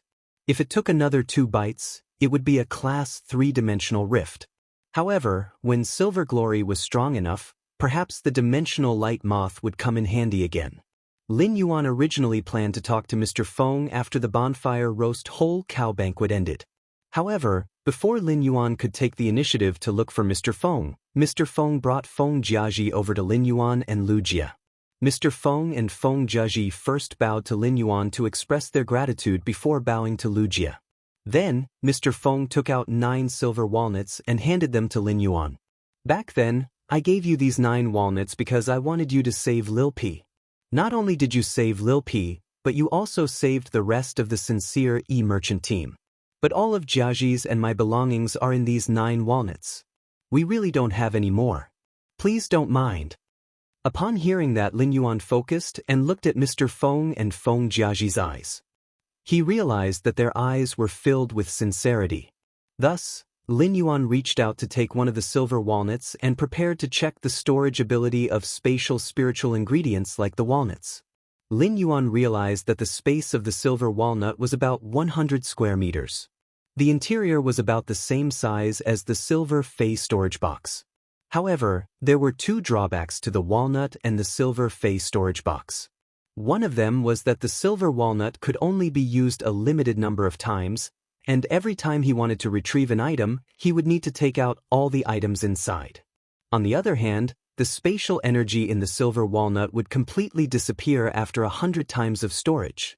In comparison, the Fae storage box was much more useful than the walnut storage box. However, the storage walnut was definitely more attractive to him than the Fae storage box. If each walnut contained a unit of spatial energy, then Lin Yuan only needed 50,000 units of silver walnuts. This would ensure that he could go back and forth between the Divine Wood Federation and the Radiance Federation through the spatial tunnel once. 50,000 silver walnuts were indeed a lot, but the spatial energy contained in the higher-grade walnuts was obviously higher. Therefore, Lin Yuan asked Mr. Feng, "Do you have gold-tier walnuts?" When Mr. Feng heard Lin Yuan's words, he thought that Lin Yuan was dissatisfied with the rewards in front of him. Mr. Feng smiled bitterly and said, "These 9 silver-tier walnuts are really all we have. The price of a storage walnut will be more than 100 times higher than a silver walnut. Even if I used all my belongings to buy gold walnuts, I wouldn't be able to buy a few. Gold walnuts are still consumables and will lose their effect after 1,000 times of storage. Only the legendary diamond rank storage walnut can remain undamaged no matter how many items are stored in it. We can't afford the gold walnuts, and the price of such resources is constant in the Divine Wood Federation. There is no profit even if we sell them." Upon hearing Mr. Feng's words, Lin Yuan knew that Mr. Feng was tactfully telling him no. Therefore, Lin Yuan changed the topic and asked, "Then do you have a bronze walnut?" Previously, Fu Di had taken out a bronze walnut, but Lin Yuan had only seen its appearance. Therefore, Lin Yuan could not be sure how much spatial energy the bronze walnut had. The reason why Lin Yuan wanted a gold or bronze walnut that was one grade lower than a silver walnut was because he wanted to compare its spatial energy with the silver walnuts. He wanted to compare the spatial energy within it with the spatial energy of the silver walnut. End of this chapter. Chapter 1189. Thus, he could infer how many diamond walnuts he needed to travel between the Divine Wood Federation and the Radiance Federation through the spatial tunnel. After all, given the Creation Master resources in Lin Yuan's hands, he could easily raise the diamond walnut tree. Upon hearing that Lin Yuan was looking for a bronze walnut, Mr. Feng hurriedly pointed to a specially marked walnut. Upon hearing that Lin Yuan was looking for a bronze walnut, Mr. Feng hurriedly pointed at a specially marked walnut and said, "That's right. If you want to find a bronze walnut, you can take it from here. If you want to find a bronze walnut, you can take it from here." While dancing, Luo Ye kept looking at Lin Yuan. However, Luo Ye was dismayed to find that not long after she danced, the sincere caravan's old man brought his family to find Lin Yuan. Lin Yuan was no longer looking in the direction of the bonfire, so Luo Ye was no longer in the mood to continue dancing. Moreover, there was a group of middle-aged men staring at her while clapping and cheering from time to time. These crooked-looking middle-aged men made Luo Ye feel uncomfortable. Thus, Luo Ye put on the purple cloak that she had been waving in her hand and walked toward the forest. As soon as she walked to Lin Yuan's side, she heard that Lin Yuan was looking for bronze and gold walnuts. Without saying anything, Luo Ye threw the only gold walnut and 2 bronze walnuts she had to Lin Yuan and said, "I have bronze and gold walnuts here. I have both bronze and gold walnuts here." Lin Yuan hurriedly took the walnuts that Luo Ye threw over and nodded to thank her. If only bronze or gold walnuts were compared with silver walnuts, the value of the comparison was likely to be different. However, if he could compare the 3 walnuts at the same time, he could accurately calculate the spatial energy contained in a diamond walnut. After some exploration and calculation, Lin Yuan found that the bronze, silver, and gold walnuts all had about 10 times the spatial energy. After some probing and calculations, Lin Yuan found that the spatial energy between the bronze, silver, and gold walnuts had a difference of about 10 times. After some exploration and calculation, Lin Yuan found that the spatial energy between the bronze, silver, and gold walnuts was about 10 times different. In other words, he only needed 50 diamond walnuts to travel between the Divine Wood Federation and the Radiance Federation. Lin Yuan really hoped that a fei like the storage walnut tree would be able to produce more fruits at a time. Of course, he also had a way to increase the walnut tree's fruit capacity. Some specific swamp soil could solve his problem. After checking, Lin Yuan returned the gold walnuts and the 2 bronze walnuts that Luo Ye had thrown at him. After that, he handed the first silver walnut back to Mr. Feng and said, "The things in your 9 walnuts are useless to me. You can keep them for yourselves. Compared to these 9 walnuts, I hope that we can work together in the future and trade some of the materials I need through you." Upon hearing Lin Yuan's words, Mr. Feng had a bitter expression while feeling happy in his heart. Based on Lin Yuan's retainer and genius in Lin Yuan's embrace, Mr. Feng knew that Lin Yuan didn't care about his little assets. The wealth that he had worked hard for most of his life was thrown away like a pair of shoes. This made Mr. Feng realize the weakness of the Chunyi business caravan. At the same time, Lin Yuan's initiative to cooperate delighted Mr. Feng. But when Mr. Feng realized the reality, his face turned bitter. "You have seen the scale of our Chunyi business caravan, and you know how capable we are. I'm afraid it will be hard for our Chunyi business caravan to get the materials you need." Upon hearing that, Lin Yuan asked with a faint smile, "What is the most basic operation of a caravan?" When Mr. Feng heard Lin Yuan's question, he subconsciously answered, "The most basic operation of a caravan is the stability of the members and capital." When answering Lin Yuan's question, Mr. Feng was a little confused as he didn't know why Lin Yuan would ask such a question. As soon as Mr. Feng answered the question, he heard the youth's clear and pleasant voice. "As far as I know, your small caravan is affiliated with a large chamber of commerce. Apart from trading materials in various places, the Chamber of Commerce will also collect materials from your hands. You can also use items to exchange for materials from the affiliated Chamber of Commerce. If I give you capital, can you help me exchange for materials from the Chamber of Commerce? Upon hearing Lin Yuan's words, Mr. Feng hurriedly swallowed his saliva and asked in a probing manner. It depends on what you want to exchange for. Our Qingyi business caravan is a small caravan with 100 people. Our rating in the Deep Frost Chamber of Commerce is not high, and the Deep Frost Chamber of Commerce does not open many materials to us. If we don't meet the rating standards, we can't exchange for them even if we have the materials. Lin Yuan asked indifferently, "Are you going to the Iron Hammer Federation or the Divine Wood Federation next?" Upon hearing that, Mr. Feng hurriedly replied, "For this gathering, we have exchanged almost all the materials from the Divine Wood Federation for furs and metals. Next, we plan to go deep into the Divine Wood Federation and use these furs and metals to make a profit." It just so happens that the Deep Frost Chamber of Commerce has a branch in Dragonwood City, and the Iron Hammer Federation's resources that have not been sold can also be cashed in. After all of them are cashed in, we will have the capital to collect the Divine Wood Federation's special materials. Mr. Feng did not hold back from Lin Yuan regarding the Qingyi business caravan's development and plan. Lin Yuan thought for a moment and said, "That's great. That's great. Empty the silver walnut later and give me both the silver and bronze walnuts. It's best if you can also collect the walnuts of the other people in the caravan. Tomorrow morning, I will return the walnuts filled with new materials to you. The materials in these walnuts will be the capital for the Qingyi business caravan's future development. Leave me your phone number. I will call you when I need any materials in the future." Mr. Feng was very excited.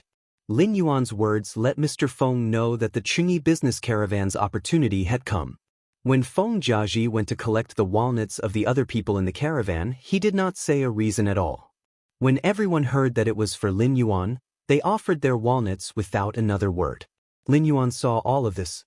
Lin Yuan's original plan was to use the Qingyi business caravan as a catalyst to contact the Chamber of Commerce behind it. Thus, they could reach a cooperation. But now that he was facing this righteous team, Lin Yuan intended to give the Qingyi business caravan a chance. If the Qingyi business caravan could use this opportunity to rise, the value it could create for Lin Yuan would definitely be much greater than the Chamber of Commerce behind it. This was because the Qingyi business caravan's captain, Mr. Feng, and the other members of the caravan were willing to give him their many years of hard work. Naturally, they would not hide their intentions from him in the future cooperation. End of this chapter. Chapter 1190. Deep into the day, Luoya had something to say to him at night. But in the end, she forcefully endured it. Looking back at the road ahead, Luoya laughed self-mockingly. The first half of her life was too ironic. She was born in a 2-star family and had favorable conditions, but she only cared about having fun. In the past few years, she had followed the Dry Cliff Bandits everywhere to have fun. She had been a B-rank spirit chi professional for almost a year, and her grandfather had said that he would help her promote the Mist Anti-Poison Moth to Platinum. She had rejected it because she felt that it would delay her fun. She was too unbearable. She was so unbearable that she didn't dare to talk to him after understanding how outstanding he was. Looking at the vast night sky, Luoya, who had always had a playful attitude, was sure that there was someone living in her heart. All her flirtatious thoughts were completely suppressed by this person. Apart from having an illustrious status, he had a creation breed Fae at a young age. Luoya hadn't even comprehended a single willpower rune. No matter how hard she worked, she wouldn't be able to catch up to that person in her heart. But at the moment when she denied herself, Roha's heart gave birth to a stubborn determination. Luoya took a deep breath and clenched her fists. Even if I can't catch up to that person's footsteps, I can at least get closer to him through hard work. At the very least, I can have the qualifications to chase after his back. This thought gave Luoya an unprecedented drive. When Luoya's drive reached the peak, she suddenly entered a state of epiphany. Sensing the additional willpower rune in her mind, Luoya took a deep look at Lin Yuan's tent. When she looked at Lin Yuan's tent, she found that the silver-armored youth was frowning and looking at her with vigilance. His vigilant gaze was as though he was guarding against a thief. His gaze made Luo Ye rather speechless. What am I doing? What does that look mean? He's looking at me as though I'm an LSP. Can a weak woman like me knock you out and enter the tent to do something to Lin Yuan? The cobwebs in the sky have yet to be removed. Luo Ye felt that if she really wanted to do something and put it into practice, the silver-armored youth would definitely let the cobwebs cover the sky and stick her to it. He hung himself together with those ugly crypt creatures on the spider web. Thinking of this scene, Roha shivered. Luo Ye took out a piece of paper and solemnly wrote her phone number on it. Then, she strode to Lu Jie's side. He passed the paper to Lu Jie and said, I made an appointment with Lin Yuan to host him in Nanmu City. If Lin Yuan arrives at Nanmu City, you can ask him to call me. After saying that, Luo Ye gazed at Lin Yuan's sleeping tent with nostalgia. Then, thinking of the determination in her heart, Roha turned around and climbed on the back of the mist anti-poison moth. The fog anti-poison moth flapped its wings and flew in the direction of the Divine Wood Federation. Apart from Lu Jie, no one else was alerted. However, this didn't mean that the members of the Qingyi caravan could have a good night's sleep. On the contrary, after the bonfire feast was over, the liveliness and joy died down. The members of the Sincere Merchant Group recalled that the Pinnacle Class 2 underground dimensional rift that had suddenly opened up had yet to be resolved. It was just that every underground life form that came out of the Pinnacle Class 2 underground dimensional rift would be immediately caught by the spiderweb. The crypt creatures that were stuck on the spiderweb would be neatly arranged by some indistinct little things on the spiderweb. It could be said that if they did not sleep in the tent, once they opened their eyes, they would be able to see the crypt creatures that were 50 meters in the sky. They could see the miserable scene of the crypt creatures struggling desperately on the spiderweb. This impact made the members of the Sincere Merchant Group close their eyes, afraid that the crypt creatures that were stuck on the spider web would fall down. If a crypt creature really fell down, even if the silver-armored man stationed in front of the tent acted righteously, it was very likely that they would lose their lives if they did not act in time. After all, there was still a Class 4 gnome and a Class 4 obsidian gargoyle hanging on the spider web. It was different from most of the members of the Sincere Merchant Group. Mr. Feng and Feng Jiaji had not slept the entire night because they were excited and looking forward to it.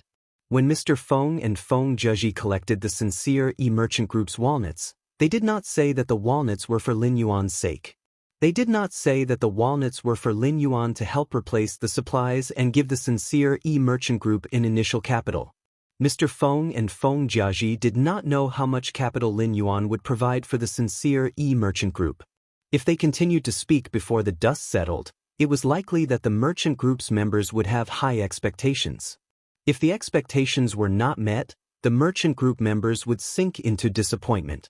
Mr. Feng, who had led a 100-member team for many years, understood that excessive expectations would definitely not lead to desire and greed. Once the seeds of desire and greed appeared, they would quickly gnaw at a kind person's heart. While excited and looking forward to it, Mr. Feng knew that he would not have an easy time. On the one hand, he had to use the capital that Lin Yuan would provide to allow the merchant group to develop rapidly and build up its reputation. On the other hand, he had to guide the hearts of the old fellows in the merchant group so that they would not be blinded by desire and greed. On the next morning, Lin Yuan woke up in the tent. Before sleeping, Lin Yuan sent Genius back into the spirit lock spatial zone. It was not that Lin Yuan did not want to hug Genius to sleep, but Genius insisted on teaching a few hundred questions beasts. Afterward, it went to study and concoct the spirit fluid to nurture the soldier grain radish. Genius had been nestled in Lin Yuan's embrace since the afternoon and had been napping a lot. Since Genius did not lack sleep, Lin Yuan simply let it be. After taking out a few hoses from the amber button-shaped face storage box, Lin Yuan washed his face and brushed his teeth before walking out of the tent. As soon as he walked out of the tent, he saw Lu Jie holding a piece of paper. Upon seeing Lin Yuan, Lu Jie handed the piece of paper to him and said, "Lin Yuan, Roya has left." Lin Yuan, Roya has left. This is her contact information. Roya said to call her if we go to Nanmu City. Upon seeing Lu Jie's piece of paper, Lin Yuan raised his brows. He had to go to Namma City. He still wanted to obtain the spirit plant, the walnut tree, through Roya.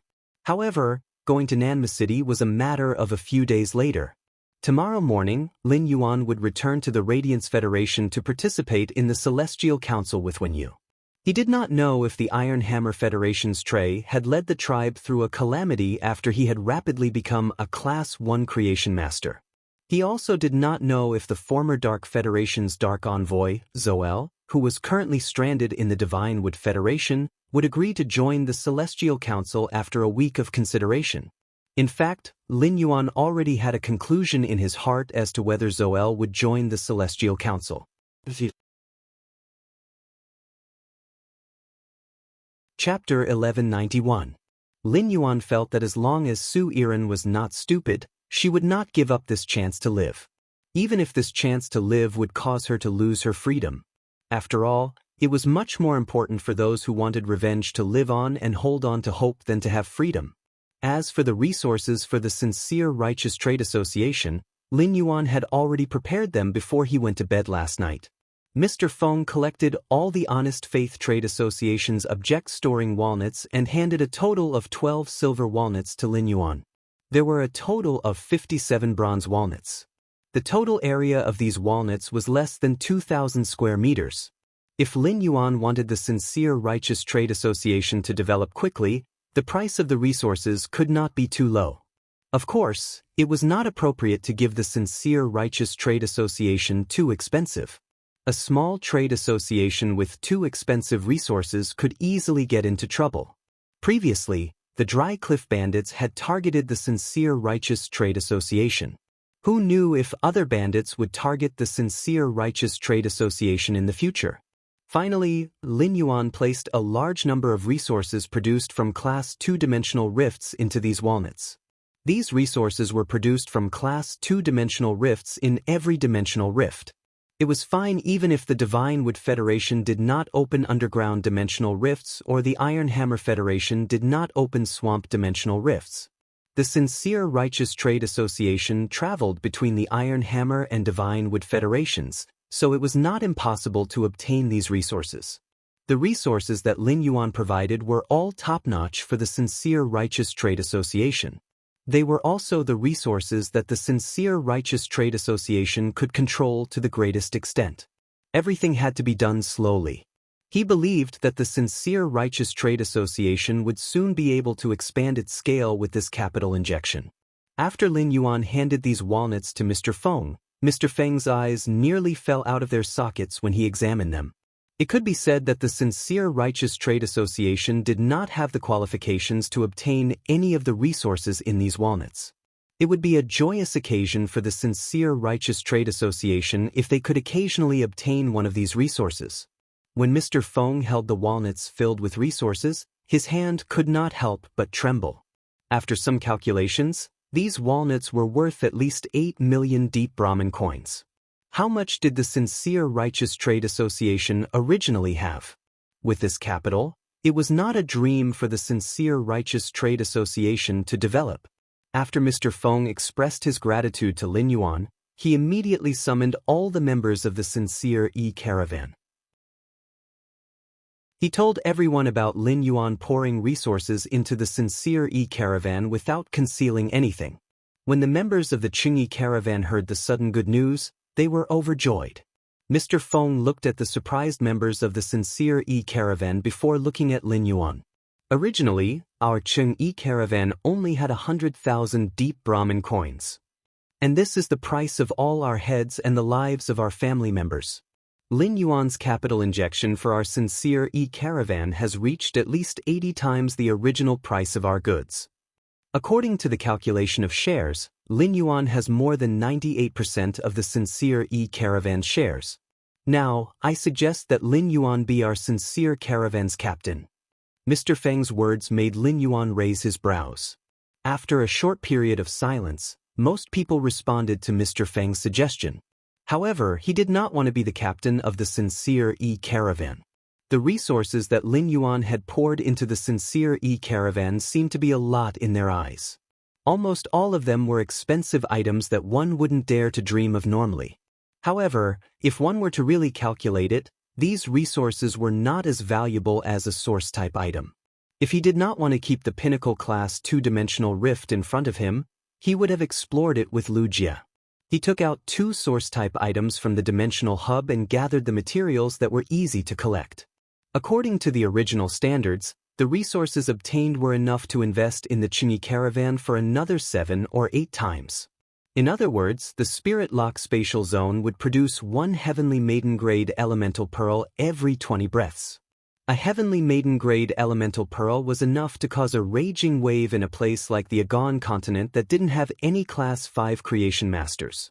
This caused the experts of the 3 great federations to fight over it. He could imagine a continent without Class 5 creation masters. How much did the experts on the continent desire such resources that could only be nurtured by pinnacle Class 4 creation masters with extreme luck? Therefore, the investment provided to the Sincere E-Caravan was just a drop in the bucket for him. The Sincere E-Caravan's members didn't know that they could talk to Lin Yuan for a while. In terms of value, the time spent on Lin Yuan was already more valuable than the resources in the object storage walnut. After Mr. Feng made his proposal, he had been secretly observing Lin Yuan's expression. Seeing that Lin Yuan didn't agree, Mr. Feng knew he had done the wrong thing. However, Lin Yuan had provided so much investment to the Sincere E-Caravan, and the caravan couldn't repay him at all. Mr. Feng didn't have the face to say that he would sell the resources in the object storage walnut and give the money to Lin Yuan. If Lin Yuan wanted to transfer the resources, he didn't need to go through the Sincere E-Caravan. If Lin Yuan took these resources to the Deep Frost Chamber of Commerce, he would immediately be treated as a VIP by the Sincere E-Caravan. The only thing he could do now was to lead the entire caravan to express their loyalty to Lin Yuan. On one hand, it was a response to Lin Yuan's investment. On the other hand, Lin Yuan had become the captain of the Sincere E-Caravan and was completely integrated into the caravan. In the future, Lin Yuan would definitely help the Sincere E-Caravan develop again. It could be said that this was a good opportunity for the Sincere E-Caravan. The more excited the Sincere E-Caravan's members were, the more embarrassed Mr. Feng felt. At that moment, the youth's clear voice gave Mr. Feng a ladder. First of all, thank you for your support. My original intention was to go out and train. I can't follow the caravan everywhere. Therefore, it isn't suitable for me to be the captain. In addition, I will provide the Sincere E-Caravan with the capital because I see its potential. A caravan's capital can be accumulated through a few fortuitous encounters. However, the hearts of the people gathered by the caravan can't be exchanged for no matter how much capital you have. Lin Yuan's words made everyone in the Sincere E-Caravan, including Mr. Feng, feel warm. Mr. Feng asked Lin Yuan, "In that case, I will still be worried about the captain." In that case, I will still be worried about the captain of the Sincere E-Caravan. I wonder if you can be the honorary captain of the Sincere E-Caravan? In the future, the Sincere E-Caravan's earned resources will be refunded to you at 98% of the shares.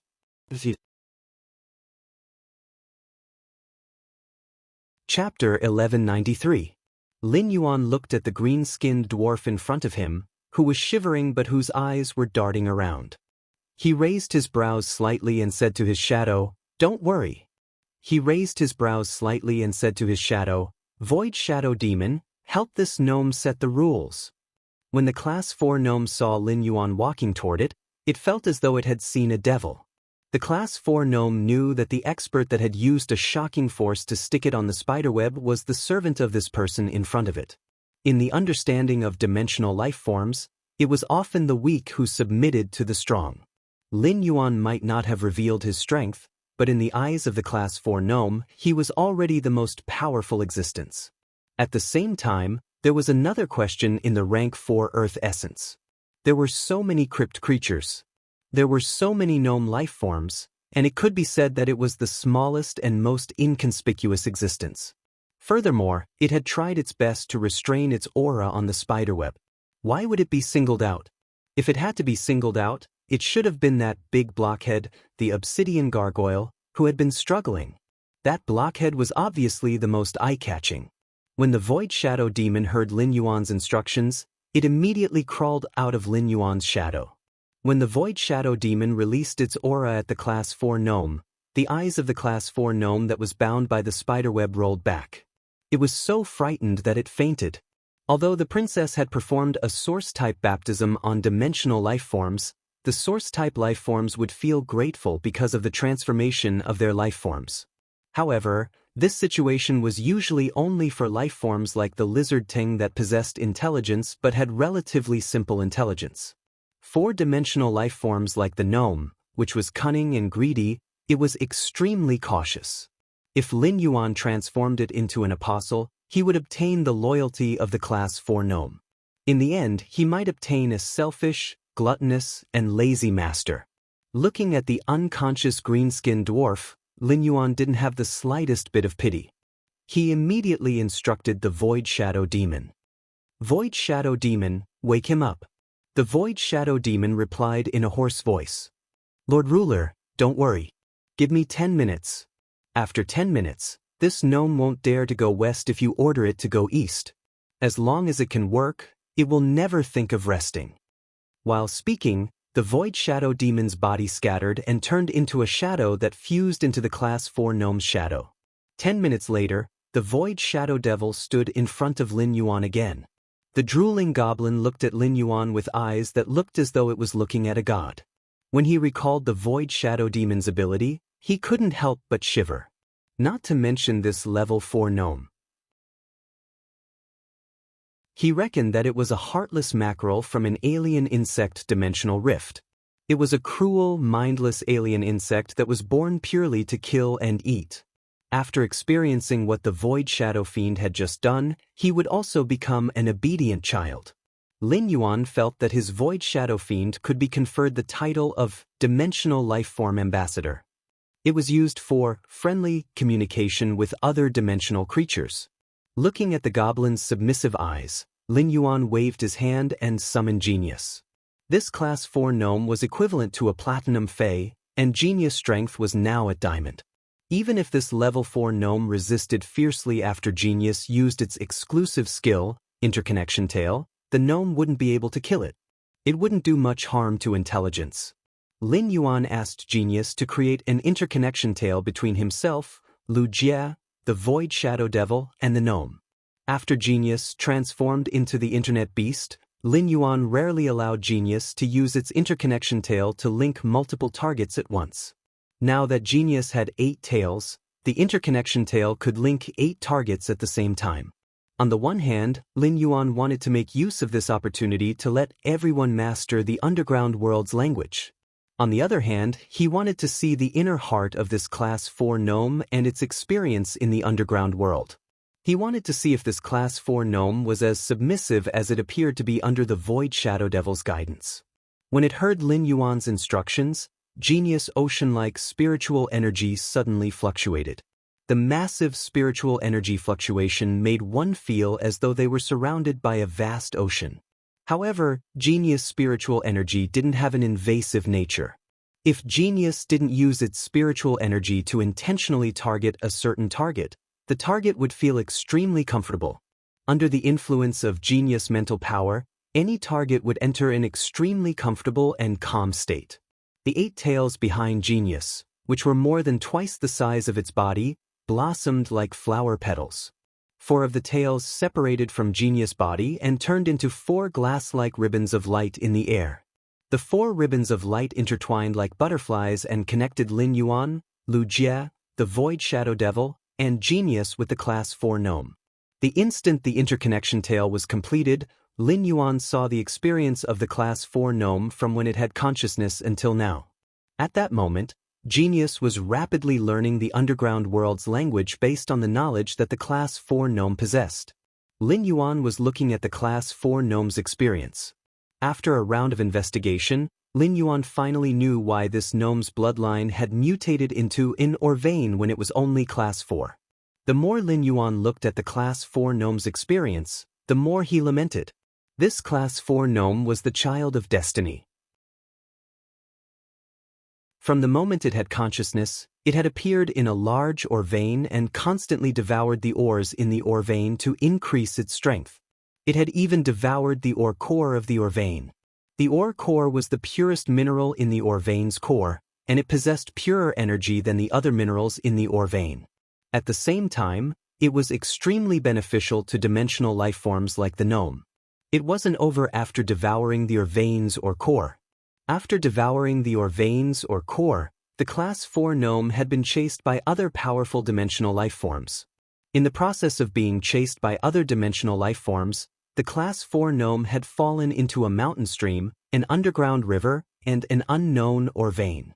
However, after encountering a life-threatening danger, this dying gnome would always discover a new hidden ore vein that had yet to be discovered by other underground life forms. This Class 4 gnome's experience was always accompanied by fortuitous encounters. Lin Yuan felt that if he had to give this gnome a name, it would be most suitable to call it Xiao Yan. For some unknown reason, Lin Yuan felt that this gnome's experience was somewhat similar to Su Chu's. However, compared to this Class 4 gnome, Su Chu's journey was much more bumpy. This Class 4 gnome's body still had a large amount of ore core energy. Previously in the ore vein, the Class 4 gnome had been in a hurry to devour the ores in the ore vein and was afraid that other underground life forms would discover it. Therefore, a large portion of the ore core that was difficult to digest was stored in this Class 4 gnome's stomach. This allowed Lin Yuan to see the opportunity for the Class 4 gnome to rapidly transform its bloodline and evolve into an ore vein gnome. End of this chapter.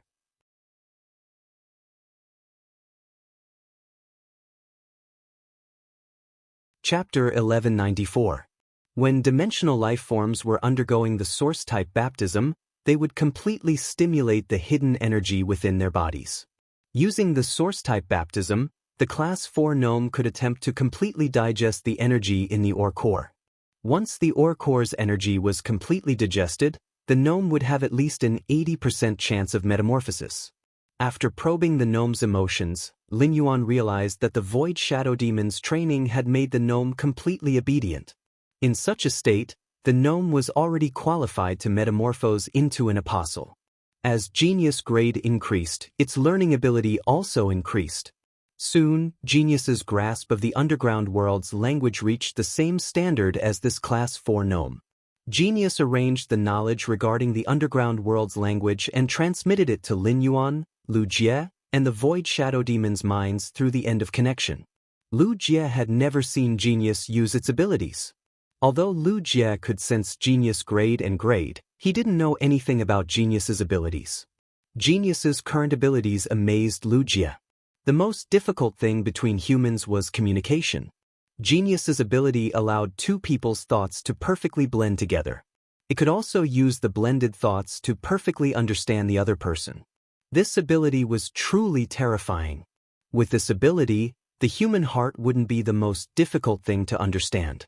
Instead, it could be completely displayed in the open for people to browse through like watching a movie. While Lu Jie was in awe, an abnormal spiritual energy was transmitted into his mind. Since it was Genius's spiritual energy, Lu Jie had no reason to reject it. After gladly accepting it, Lu Jie suddenly felt as though he could understand the noises that were transmitted to his ears. These noises came from the various underground life forms that were stuck on the spiderweb. Lu Jie calmed down and realized that he actually completely understood the meaning of these underground life forms' cries. This discovery caused Lu Jie's pupils to suddenly shrink. He had seen so many carcinoma phase in the land of spirit suppression. Among them, there were several S-class anomalies that caused Lu Jie's hair to stand on end at the thought of them. Those S-grade anomalies in the depths of the land of spirit suppression were all powerful killing machines. Some of them would cause a disaster that even Her Majesty might not be able to do much. Even if Her Holiness could kill it with all her might, she couldn't bear the consequences of those things wreaking havoc. And now, Genius was sharing the knowledge within its body with other living beings. The ability to help other beings gain knowledge opened his eyes to many possibilities. In the current world, any one of these possibilities could only exist in the imagination. However, if Genius continued to develop its abilities, it would definitely be able to turn the things in its imagination into reality. In Lu Jie's opinion, Lin Yuan would expose Smart's ability in front of him. It was completely out of absolute trust in him. Lu Jie planned to lock what he had learned today in his mind and never mention it to anyone else. Even the other companions in the return from faraway manor. The Void Shadow Demon didn't think too much about it. As early as the moment the Void Shadow Devil recognized Lin Yuan as its ruler, it would not be surprised by anything Lin Yuan did. As far as the Void Shadow Fiend was concerned, sovereigns were omnipotent existences. With Genius's tale of interconnection, Lin Yuan wasn't able to obtain any information regarding the apostles from the goblin's spiritual energy. It seemed that this goblin was too weak and wasn't qualified to hear about the legends of the apostles in the underground world. Lin Yuan didn't keep it in suspense and immediately communicated with the princess in the depths of his soul. "Princess, time to work. Prepare 400 portions of source-type power and baptize this goblin's source type." The princess was a little wary when she heard Lin Yuan's instructions. "Master, there's someone beside you. Will it be bad if I use my ability?" Lin Yuan glanced at Lu Jie and the Void Shadow Devil and shook his head. The Void Shadow Devil had dedicated its faith to him, and the power of faith was stored in the shrine in its mind. The Void Shadow Devil had just recently dedicated its faith to him, but it had already taken up the largest cluster of faith in the shrine. It could be said that the Void Shadow Devil's faith in him was fanatical. Faith was the most sacred thing to dimensional life forms. Dimensional life forms had always used their lives to defend the faith in their hearts. As for Lu Jie, if he hadn't pushed Lin Yuan away in the underground dimensional rift to block that attack, Lin Yuan wouldn't have been able to survive. Lin Yuan wasn't sure if he would still be alive now. Therefore, Lin Yuan had nothing to hide in front of Lu Jie. Lu Jie would always follow him to the swamp world. With the opening of the Class 6 Abyss Dimensional Rift, people would constantly explore the Abyss world. The concept of apostles would soon surface in the exploration. At that time, Lu Jie would easily discover that Wendy and Shi Teng in the swamp world were both apostles. Everything in the dimensional world was still in the exploration stage. By establishing a base in the swamp world, he was already the forerunner of the dimensional world. Lin Yuan planned to bring Lu Jie along in the exploration of the dimensional world. He could casually display the princess's strength in front of Lu Jie. The princess was the product of the combination of two sacred source life forms and was somewhat special. However, it was still something that originally existed in this world.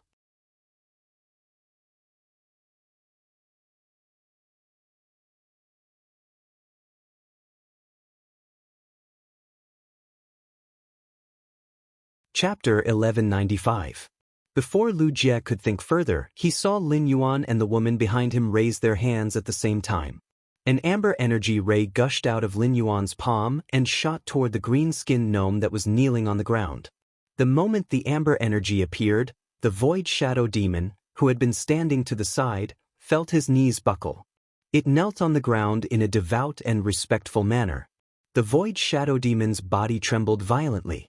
This was the first time in its life that it had experienced such pure source-type power. The Void Shadow Demon thought to itself, "I wonder how many lifetimes this Class 4 gnome has cultivated for it to actually obtain the Lord Ruler's appreciation." With such pure source-type power, as long as the Lord Ruler isn't stingy, this Class 4 gnome might be able to become an apostle today. However, the Void Shadow Demon was not envious. This was because Lin Yuan had made the same promise to it. At that time, it would be able to accept Lin Yuan's pure source-type power and become an apostle just like this gnome. It had not accepted the source-type baptism yet because it wanted to accumulate more. It would strive to use the source-type baptism to become an apostle and at the same time be immortal. As the pure source-type power poured into the Class 4 gnome, the grayish-green color on its body kept receding. Its skin started to turn bluish. However, the gnome's short stature still did not grow. Its ears were getting sharper, and its teeth were getting sharper. These sharp teeth made it easier for the Class 4 gnome to chew on metals that were difficult to chew. After Lin Yuan poured 200 portions of source-type power into the Class 4 gnome's body, it had completely turned into a greenish-blue-skinned dwarf. As the source-type power continued to be poured in, the Class 4 gnome's body started to have some faint tattoo-like veins. At first, these veins seemed rather abrupt. However, These veins gradually became more and more aligned, and it looked like layers of a mine in Lin Yuan's eyes. After Lin Yuan poured in the last portion of Source-type power, he had finished pouring in 400 portions of Source-type power. When the last portion of Source-type power was poured in, a vigorous hiss came out of the Class 4 gnome's throat. An amber totem suddenly lit up on the Class 4 gnome's nose. On the amber totem was the outline of a towering mine. The mine had a strong metallic luster. This totem was the faith totem that the level 4 goblin had awakened after becoming an apostle, the metal mountain totem. Lin Yuan used true data to check on the apostle gnome. Exotic beast name, mine goblin, life form, apostle, exotic beast level, 4, power of faith, extremely weak, faith totem, metal mountain totem innate skills frowny face metal growth. Sign a contract with a type of metal and absorb the metal's energy to increase one's strength. After increasing one's strength, one will feed the metal back to the metal, causing it to increase in size. After swallowing a certain amount of the contracted metal, one's body will begin to remember the metal. When one is not swallowing the metal, one can use the energy within one's body to create the metal that the body remembers. Every time one increases in grade, one can replace a type of metal. Or vein heart. When discovering an unmined ore vein, you can use your heart's blood to raise the purest ore core in the depths of the ore vein, turning the ore in the core into ore essence. After signing a contract with the ore essence, you can use the ore essence to mine the ore vein. After the ore vein is mined, you can increase your strength by devouring the ore essence. Power of Faith Frowny Face Bloodman Transformation. By injecting a portion of the totem's energy into the Bloodman's body, it can transform the Bloodman's life form, allowing the Bloodman to transform from an ordinary dimensional creature into a blessed believer through the power of the totem. He realized that this Class 4 goblin's bloodline had completely transformed into a mine goblin. It could be assumed that the appearance of the Class 4 goblin's tattoos was because its bloodline had completely evolved into a mine goblin. After transforming into an apostle, the mine goblin's metal growth talent had been strengthened. Originally, the mine goblin could only sign a contract with one type of metal at a time. After increasing the grade and changing the type of contracted metal, the originally contracted metal could no longer continue to grow. However, the mine goblin's body could now carry out a memory of the metal. After swallowing a certain amount of contracted metal, the mine goblin's body would be able to carry out a memory of the metal. Afterward, it could use its own energy to wantonly create the metal that the body remembered. Although the mine goblin's metal growth talent had been strengthened, there were still only a few types of metal that the mine goblin could remember. However, the mine goblin had indeed created something out of nothing. As long as the energy could keep up, the metal that the body remembered could be continuously created. The mine goblin was equivalent to a human-shaped mine. After transforming into an apostle, the new or vein heart talent allowed the mine goblin to form an army. It could take on the mining team's work by itself. Afterward, it could also devour the ore essence formed from the ore core without any waste to increase its strength. Lin Yuan could not be more satisfied with the Class 4 mine goblin after transforming into an apostle. Under the Void Shadow Demon's training, the mine goblin had already regarded Lin Yuan as a god. Due to its level in the underground world, the mine goblin had never heard of the legend of an apostle. However, it knew that Lin Yuan had undergone a great upgrade in its entire life level. No matter how cunning the mine goblin was, it should still be grateful to Lin Yuan. The gnome stood up from the ground and bowed to Lin Yuan as he spoke. "Master, from now on, I will only listen to your instructions." While speaking, he glanced at the Void Shadow Demon. However, he was no longer as afraid of the Void Shadow Demon. After transforming into an apostle, his strength was far inferior to the Void Shadow Demon. However, the difference in life level made him look down on the Void Shadow Demon for no reason. The fact that a Class 4 goblin dared to look down on the Class 11 Void Shadow Demon showed the difference in status between the life levels of dimensional life forms. Lin Yuan did not expect the Class 4 mine goblin to give itself a name. From the way the mine goblin gave itself a name, it could be seen that the mine goblin had extremely high intelligence. However, It was a little strange for a dwarf to give himself the name Mountain. Lin Yuan did not know how much hope this name carried. Not only had the Mine Goblin's bloodline transformed, but its life level had also been promoted to the apostle level. Based on ability alone, the name Mount Chong was not unexpected at all. Lin Yuan smiled and said, "Mountain, you have to work hard in the future. Mountain, you have to work hard in the future. By the way, what kind of metal did you sign a contract with for your metal proliferation talent?"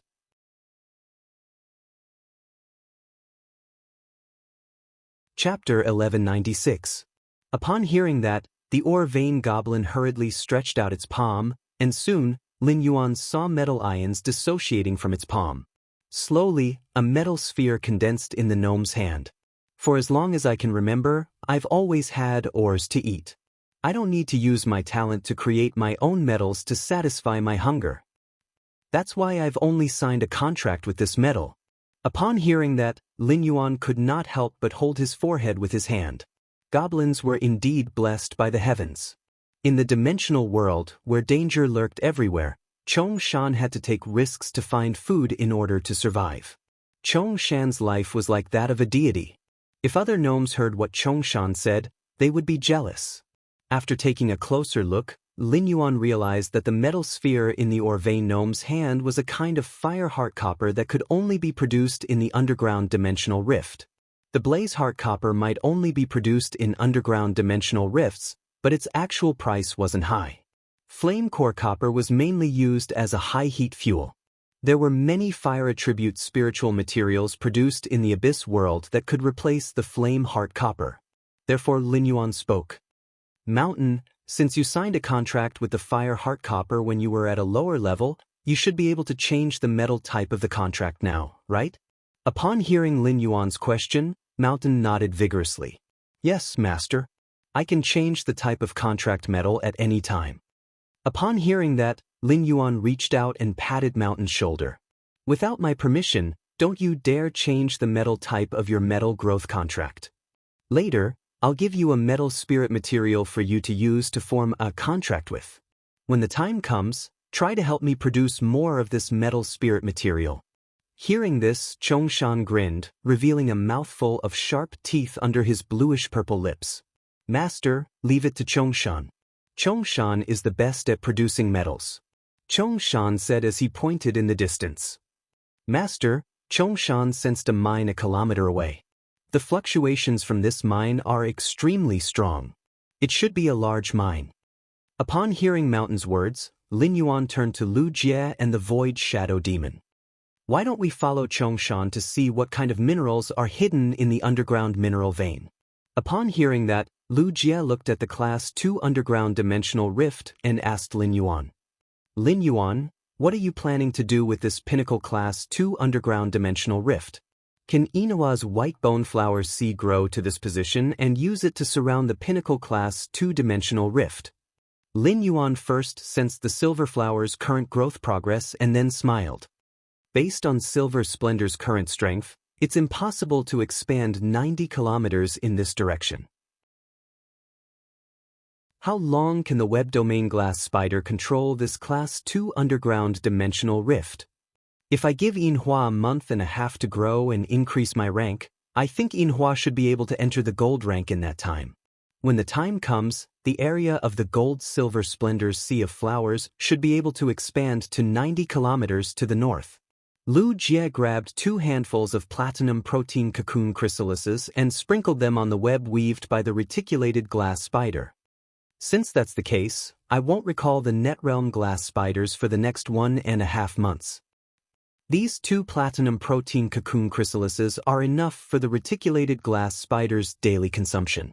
In addition, if Heavy Mountain really finds an ore vein, I will let the reticulated glass spider continue to weave a giant web of 1 kilometer to reach the location of the ore vein.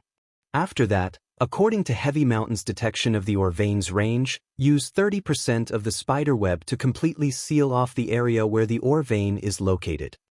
As a Radiance 100 sequence member, Lu Jie was very clear about the value of an ore vein. Moreover, this ore vein was very likely to be a large one. Even if this ore vein produced the cheapest minerals like inferior energy ores, a large mine would be able to make a lot of money. Upon hearing Lu Jie's words, Lin Yuan said delightedly, "Then I'll have to trouble Big Brother Lu." However, the reticulated glass spider's web requires a lot of energy. Lu Jie, I can let the reticulated glass spider eat the weak dimensional life forms on the spider web that can't last for a month even if they are provided with food. Lu Jie instructed the reticulated glass spider to gnaw on the protein cocoon chrysalises and spit silk while replying to Lin Yuan. As long as we don't encounter any powerful enemies that will destroy the spider web, these energy cocoons will be enough. If any dimensional creature really can't hold on and is on the verge of death, the spider web will secrete mucus and pour it into the mouth of the dying dimensional creature on the spider web. Although this mucus doesn't taste good, the nutrients it contains are enough to prolong one's life. At the same time, this mucus also has the effect of healing emotional wounds. Once Silver Splendor's sea of flowers spreads over, all the dimensional life forms that emerge from this pinnacle class 2 underground dimensional rift within a month will become Silver Splendor's fresh rations.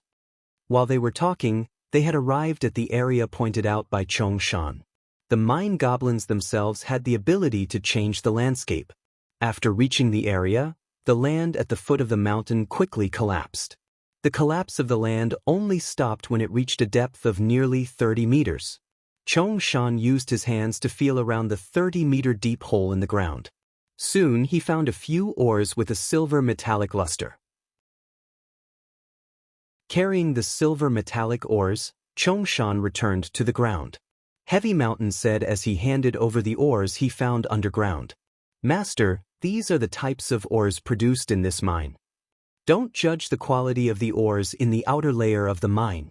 Break open the outer layer of the mine, and the quality of the ores in the mine will be better." Lin Yuan took a look at the ores that Heavy Mountain handed over and found that the mine actually produced the spirit-fixing silver, a silver metallic material. When creation masters were concocting proficient spirit liquids or those with relatively cheap spiritual ingredients, they would generally use crystal vessels. In order to stabilize the spirit liquids and reduce the probability of failure, the creation masters would put away their usual crystal vessels. The creation master would then put away the usual crystal bottles and utensils. Instead, they would use vessels made of the spirit-fixing silver, a silver metallic material. In the Radiance Federation, the spirit-fixing silver that creation masters used was sold in the Creation Master Association. However, the price was relatively higher than the market price. Batches of spirit-fixing silver would occasionally appear in the market. After these batches of spirit-fixing silver appeared, there would be no chance for them to be put on the star web. They would be snapped up by the creation masters with the channels. Lin Yuan understood this very well. After all creation masters were tycoons. Even for expensive plant phase like the flower brocade pearls, creation masters would want to hoard more. Let alone the daily necessities of spirit-fixing silver. End of this chapter.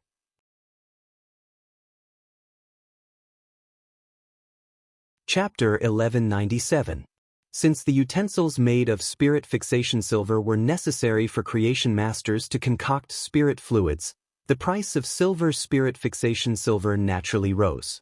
Although the production of spirit fixation silver in the Radiance Federation was not low, its price was already comparable to some gold metals. After confirming that the ore vein produced silver spirit fixation silver, Lin Yuan knew that the metal produced in the ore vein would not be a problem. Lin Yuan knew that the metal produced in this ore vein would definitely not have to worry about sales.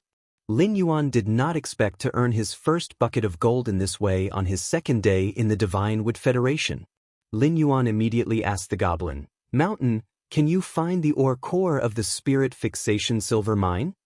"Mountain, can you find the ore core of the spirit fixation silver mine?" Mountain replied, "I can find it. However, during the search, I need to go deep into the ore vein, sense, and constantly dig to find the location of the ore core. The process will take 2 to 7 days depending on the size of the ore vein."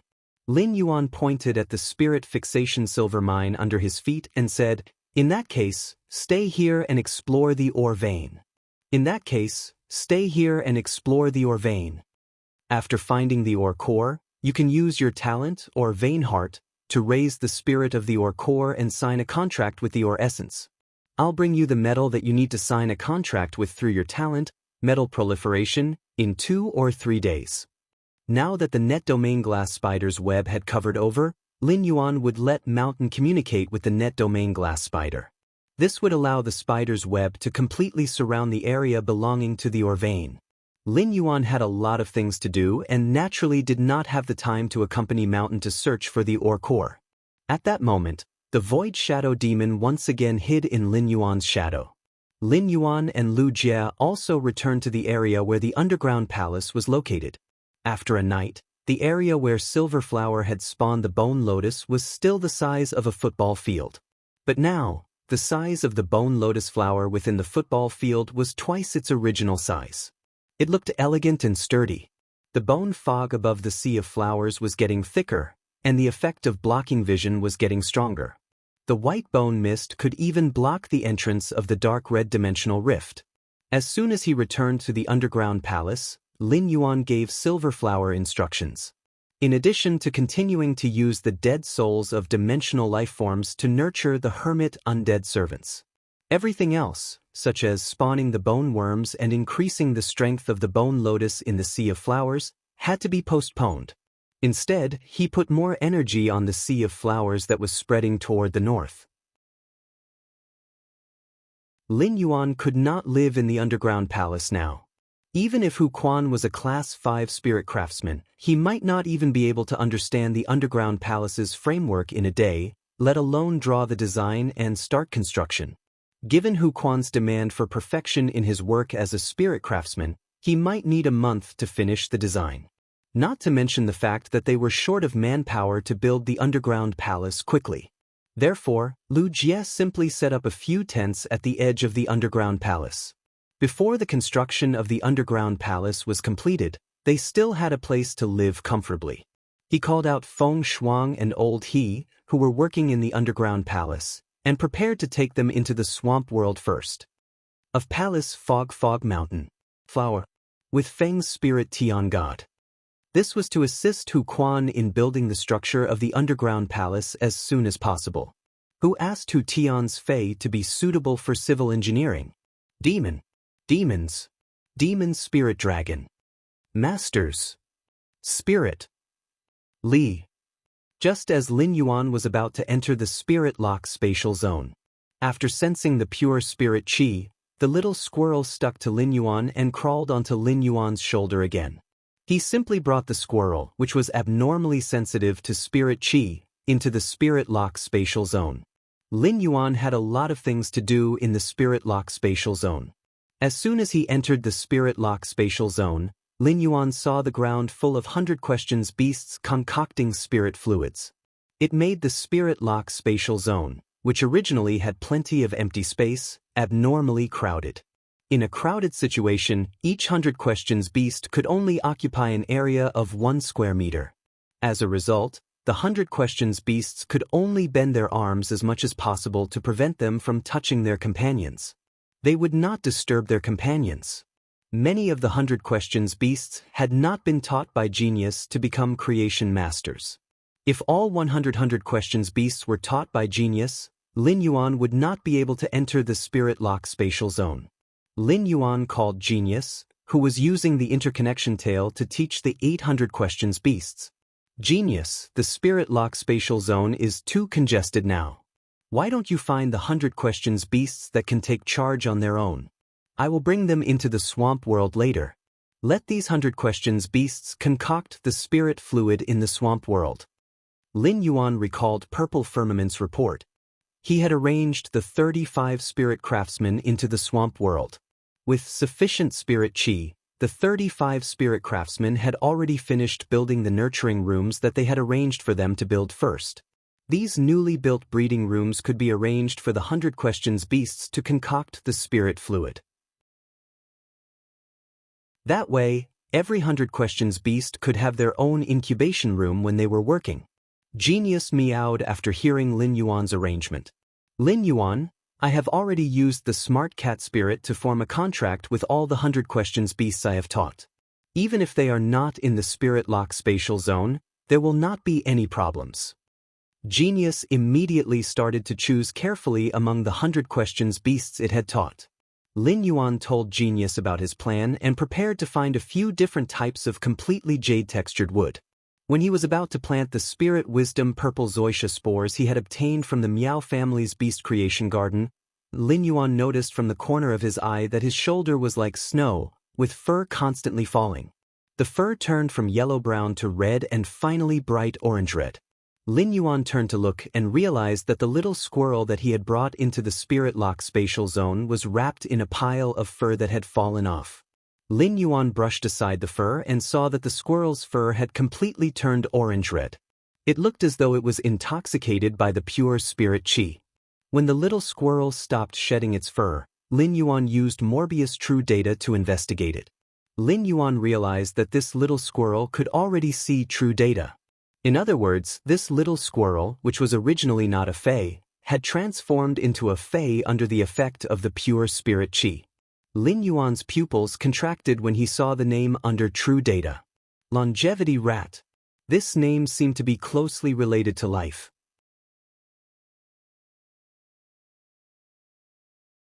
Chapter 1198. When Lin Yuan checked this longevity rat's ability, he was stunned. After a long while, Lin Yuan couldn't help but slap his thigh. Lin Yuan, who had always been civilized, couldn't help but curse.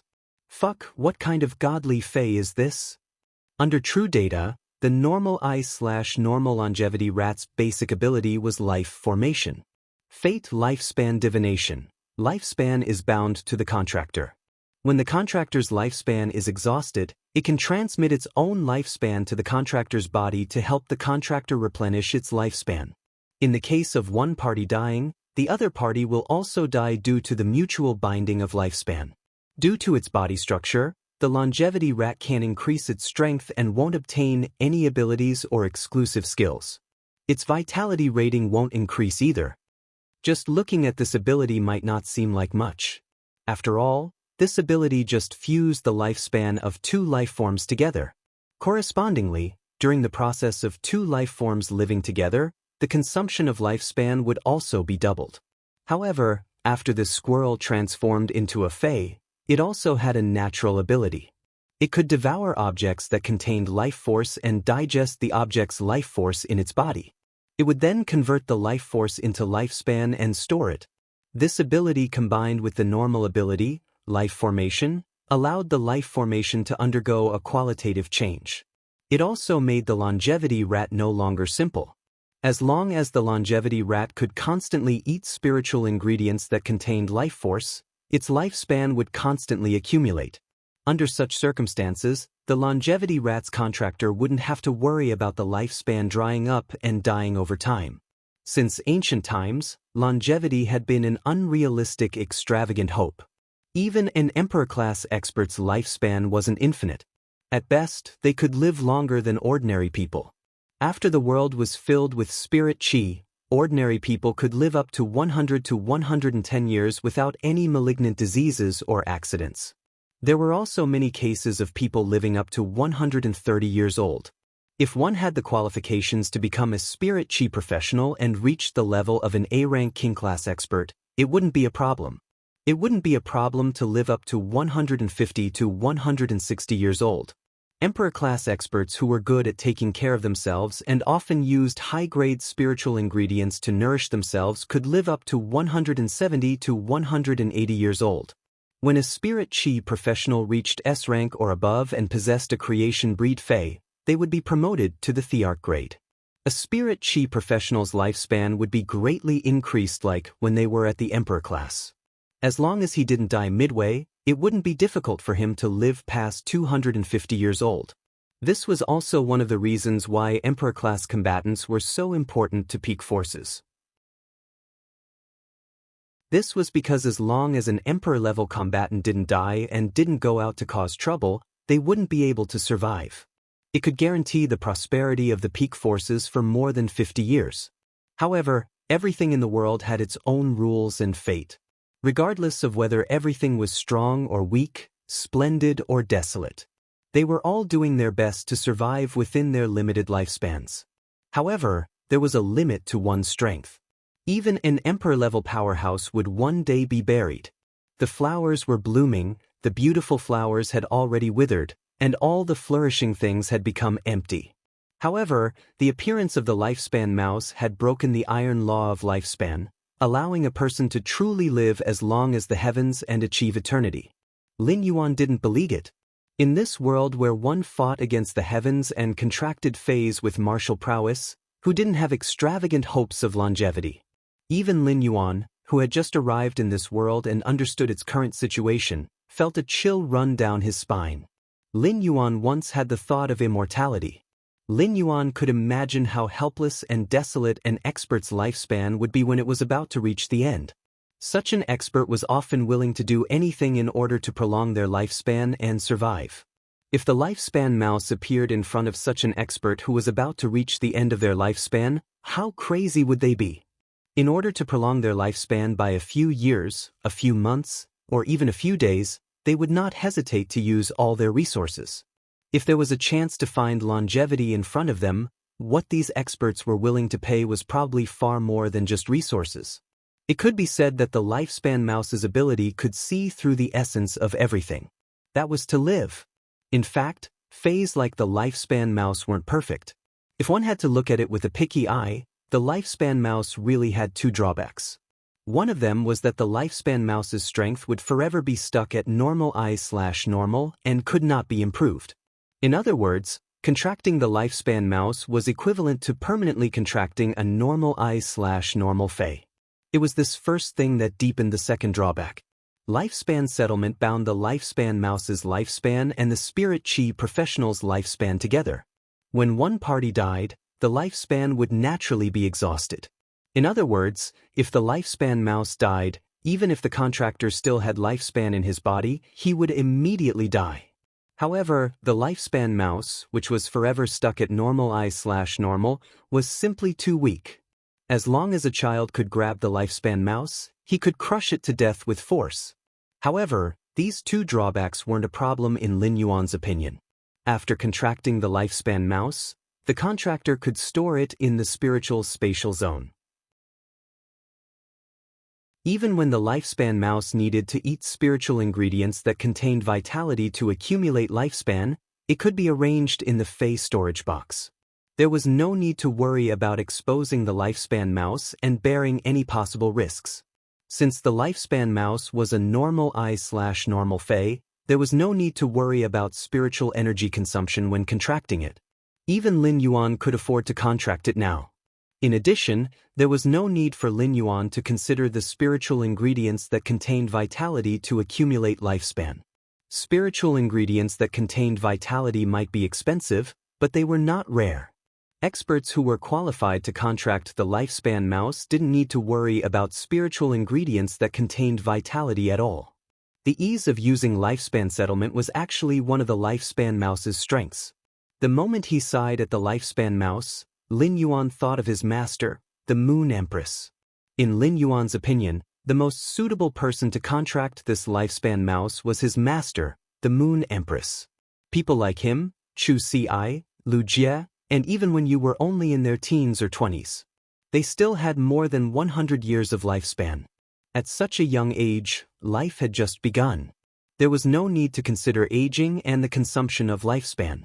Lin Yuan didn't know the Moon Empress' exact age, as she had always had the appearance of a young woman.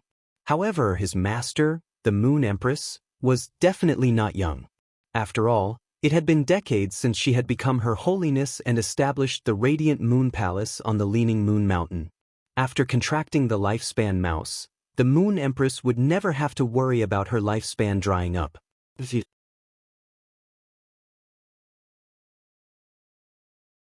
Chapter 1199. In the state of eternal life, his master did not need to make any compromises. She also did not need to be restrained. The Moon Empress, who had transcended the shackles of lifespan, could live with the mentality of a young person forever. This was what Lin Yuan wanted, and it was also considered a token of his appreciation for the Moon Empress. Moreover, it was very likely that there was more than one longevity rat. Before the longevity rat had metamorphosed into a fae, Lin Yuan had encountered the 5 Dry Cliff Bandit scouts. The 5 scouts from the Dry Cliff Bandits were quite disdainful of the lifespan rats that they had before they had transformed into fays. This meant that there should be a lot of longevity rats in the Divine Wood Federation. Even when the Divine Wood Federation lacked furs, the Dry Cliff Bandits, who were so poor that they could only wear rattan armor, did not have the intention to capture the longevity rat. Lin Yuan recalled the longevity rat's sparse and easily broken fur before it had transformed into a fae. It would be strange if it could be liked by others. But now, the lifespan rat had transformed into a fae, and its appearance had changed drastically. The orange-furred lifespan rat's appearance was slightly inferior to Genius, but it was not much inferior. Lin Yuan reached out and rubbed the longevity rat's small head before solemnly storing it in a bronze fae storage box. After returning to the Divine Wood Federation, Lin Yuan planned to go to the Radiant Moon Palace again. He could give this longevity rat to the Moon Empress.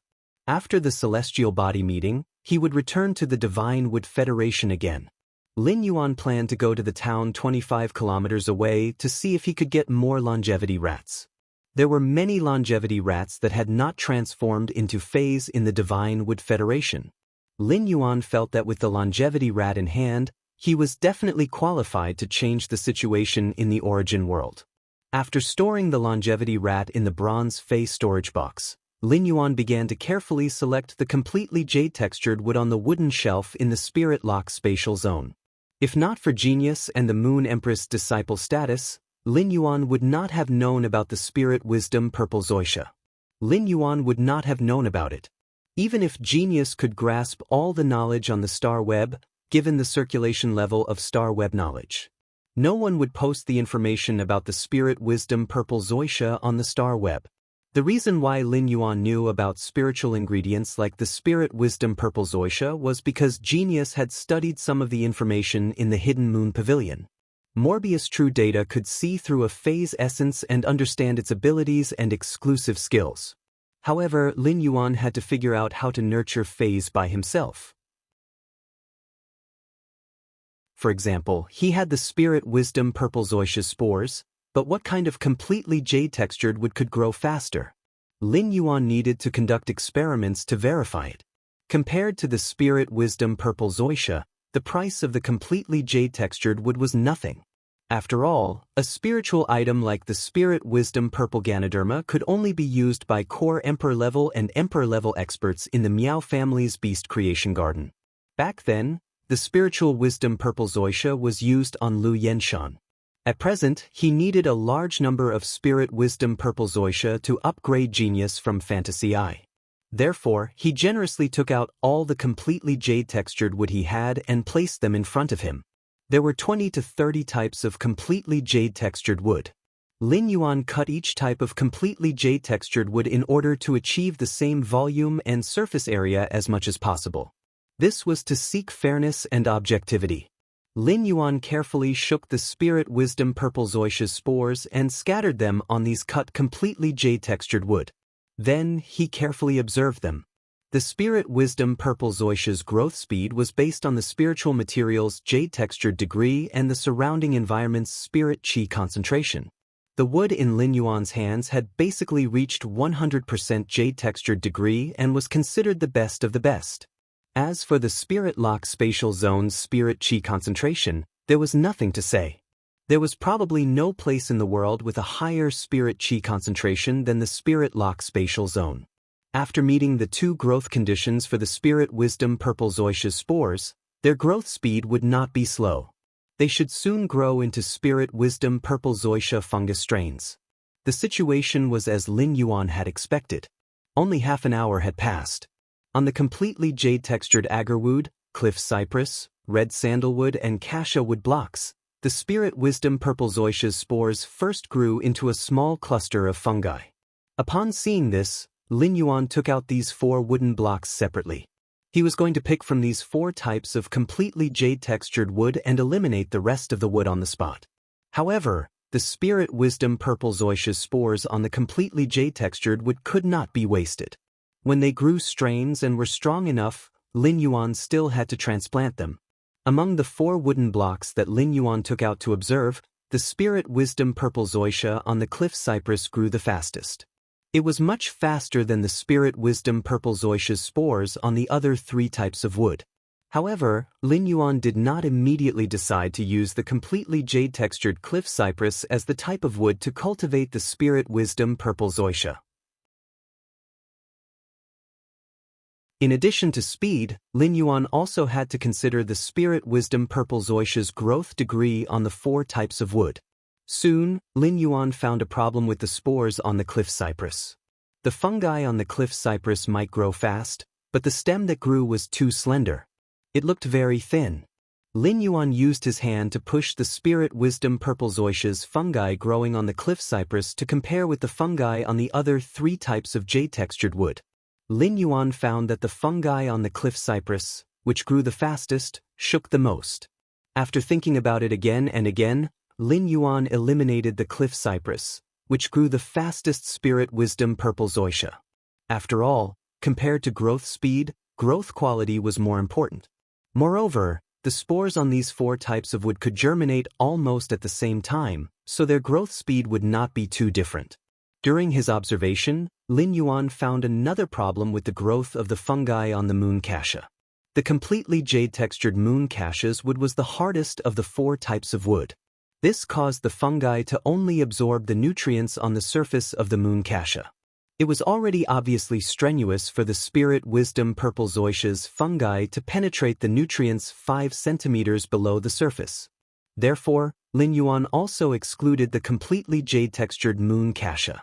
The fungi on the red sandalwood and agarwood were also very strong and had roughly the same growth speed.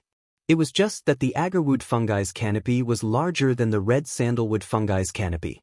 The spirit wisdom purple zoysia's nutrients were mainly concentrated in its purple canopy. The spirit wisdom purple zoysia's larger canopy definitely contained more nutrients than the smaller canopy.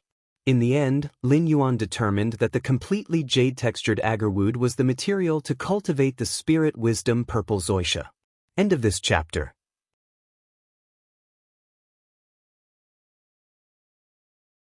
Chapter 12:12. The mermaid, who was draped in the sacred garment of faith, had an extremely exquisite face. This face still looked like Lin Yuan's. However, the lines on Lin Yuan's face were now extremely soft. If Lin Yuan's previous handsomeness was only an 8 out of 10, it was his comfortable temperament that raised his handsomeness to a 9 out of 10.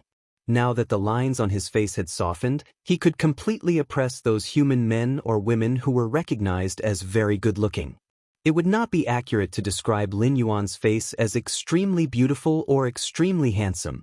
Perhaps only the face of faith, which was formed from the deepest love and worship in his heart, could accurately describe his current appearance. Lin Yuan stared at the astonished Bai Yan, who was in mid-air with a face of disbelief. Lin Yuan's long hair, which was filled with the power of faith, fluttered without any wind. The dense power of faith once again propped up the barrier, covering the entire territory and the swamp in front of it.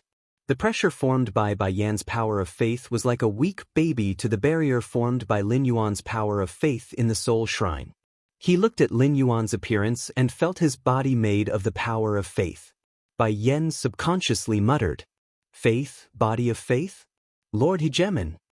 After spitting out the words Lord Ruler, Bai Yan's aura immediately weakened. However, Bai Yan's eyes were still filled with sorrow as he looked at the white scale armor fragments at Lin Yuan's feet. However, no matter how sorrowful Bai Yan was, he didn't dare to do anything disrespectful to Lin Yuan. For any apostle, rulers were supreme existences. This was a suppression of the hierarchy of life. Even if Bai Yan believed that his son had been killed by Lin Yuan, he still didn't dare to lower his head. Of course, that was only if Bai Yan didn't receive the blessings of the other sovereigns. In the dimensional world, there had always been a rule where kings did not meet kings. It was even rarer for sovereigns to face off against sovereigns. If other apostles with the ruler's favor discovered Lin Yuan and realized that Lin Yuan wasn't very strong, they would definitely kill him. He would definitely attack Lin Yuan. At that time, Lin Yuan's identity as a fake ruler would naturally be exposed during the fight.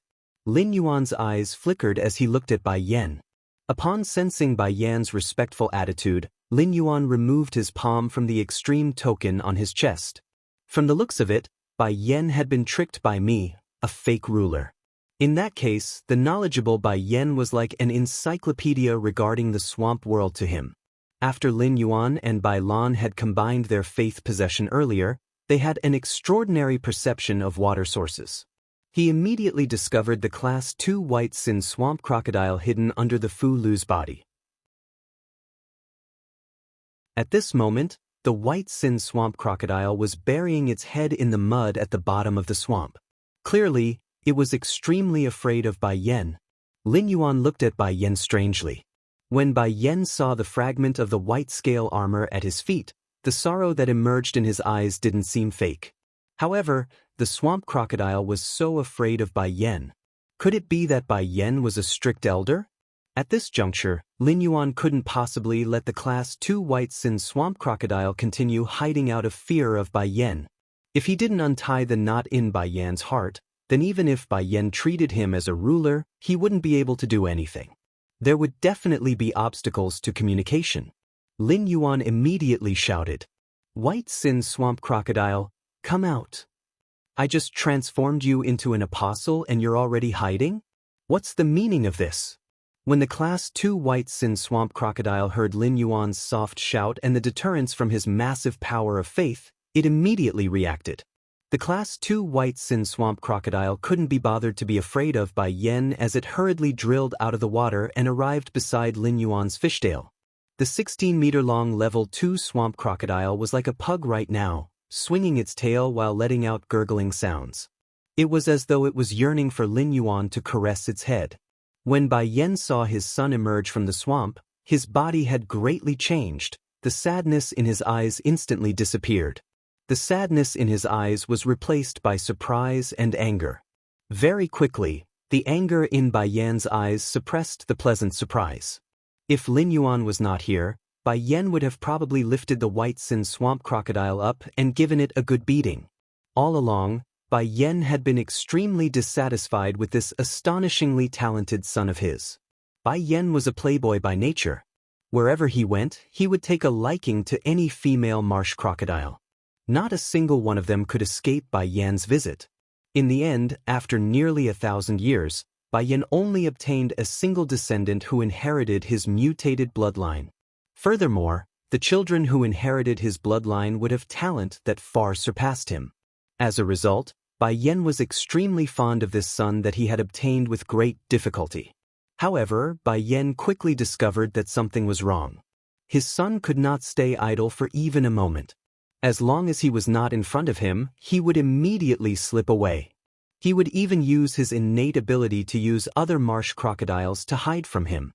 This was fine, as it could be understood as the naughtiness of a child. However, what Bai Yan could not tolerate was that his son did not have the slightest interest in increasing his strength. Since then, Bai Yan had often used an iron hammer to educate his son. The reason why Bai Yan educated his son so harshly was because he hoped that his son would have a beautiful future. Now, this troublesome son of his had unexpectedly been transformed into an apostle by a ruler. What kind of opportunity was this? To put it bluntly, his son had the favor of a ruler and was already doing better than him. When he thought of this, the anger in Bai Yan's eyes turned into pride for his son's success. When Bai Yan looked at Lin Yuan again, apart from reverence, there was also a lot of gratitude. He recalled that the ruler was standing on the ground, while he was in midair. Bai Yan hurriedly flew down and knelt on one knee in front of Lin Yuan. He lowered his arrogant head and said, "Greetings, Lord Ruler." Bai Yan's current attitude caused Lin Yuan to be secretly shocked at the dignity of a ruler. When Bai Yan stood in front of him, he was in a completely defenseless state. This state was not an act. However, as a fake ruler, Lin Yuan did not know what a true ruler should do in such a situation. Beads of sweat appeared on Bai Yan's forehead as he did not receive a response from Lin Yuan. He wondered if the Lord Ruler looked down on him. Bai Yan was a marsh crocodile. Due to a fortuitous encounter, his bloodline had mutated into a white sin marsh crocodile. Bai Yan, who had always been arrogant, did not seem to care about his background. In fact, Bai Yen was very concerned about his background. Previously, Bai Yen had encountered a few apostles that had been favored by a ruler outside the Great Eastern Lake. Those apostles that had been favored by a ruler were weaker than him in terms of strength and power of faith. However, all of them were arrogant. Because of their bloodline, they looked at him with disdain. You're tuning in to the Passion Pages YouTube channel. We're so grateful for your support, and don't forget to subscribe to join us on this incredible journey through captivating stories. Your generosity through donations truly makes a world of difference, as it's the primary source of revenue that allows me to expand and enhance this channel for you. Thank you from the bottom of my heart for being a part of this adventure.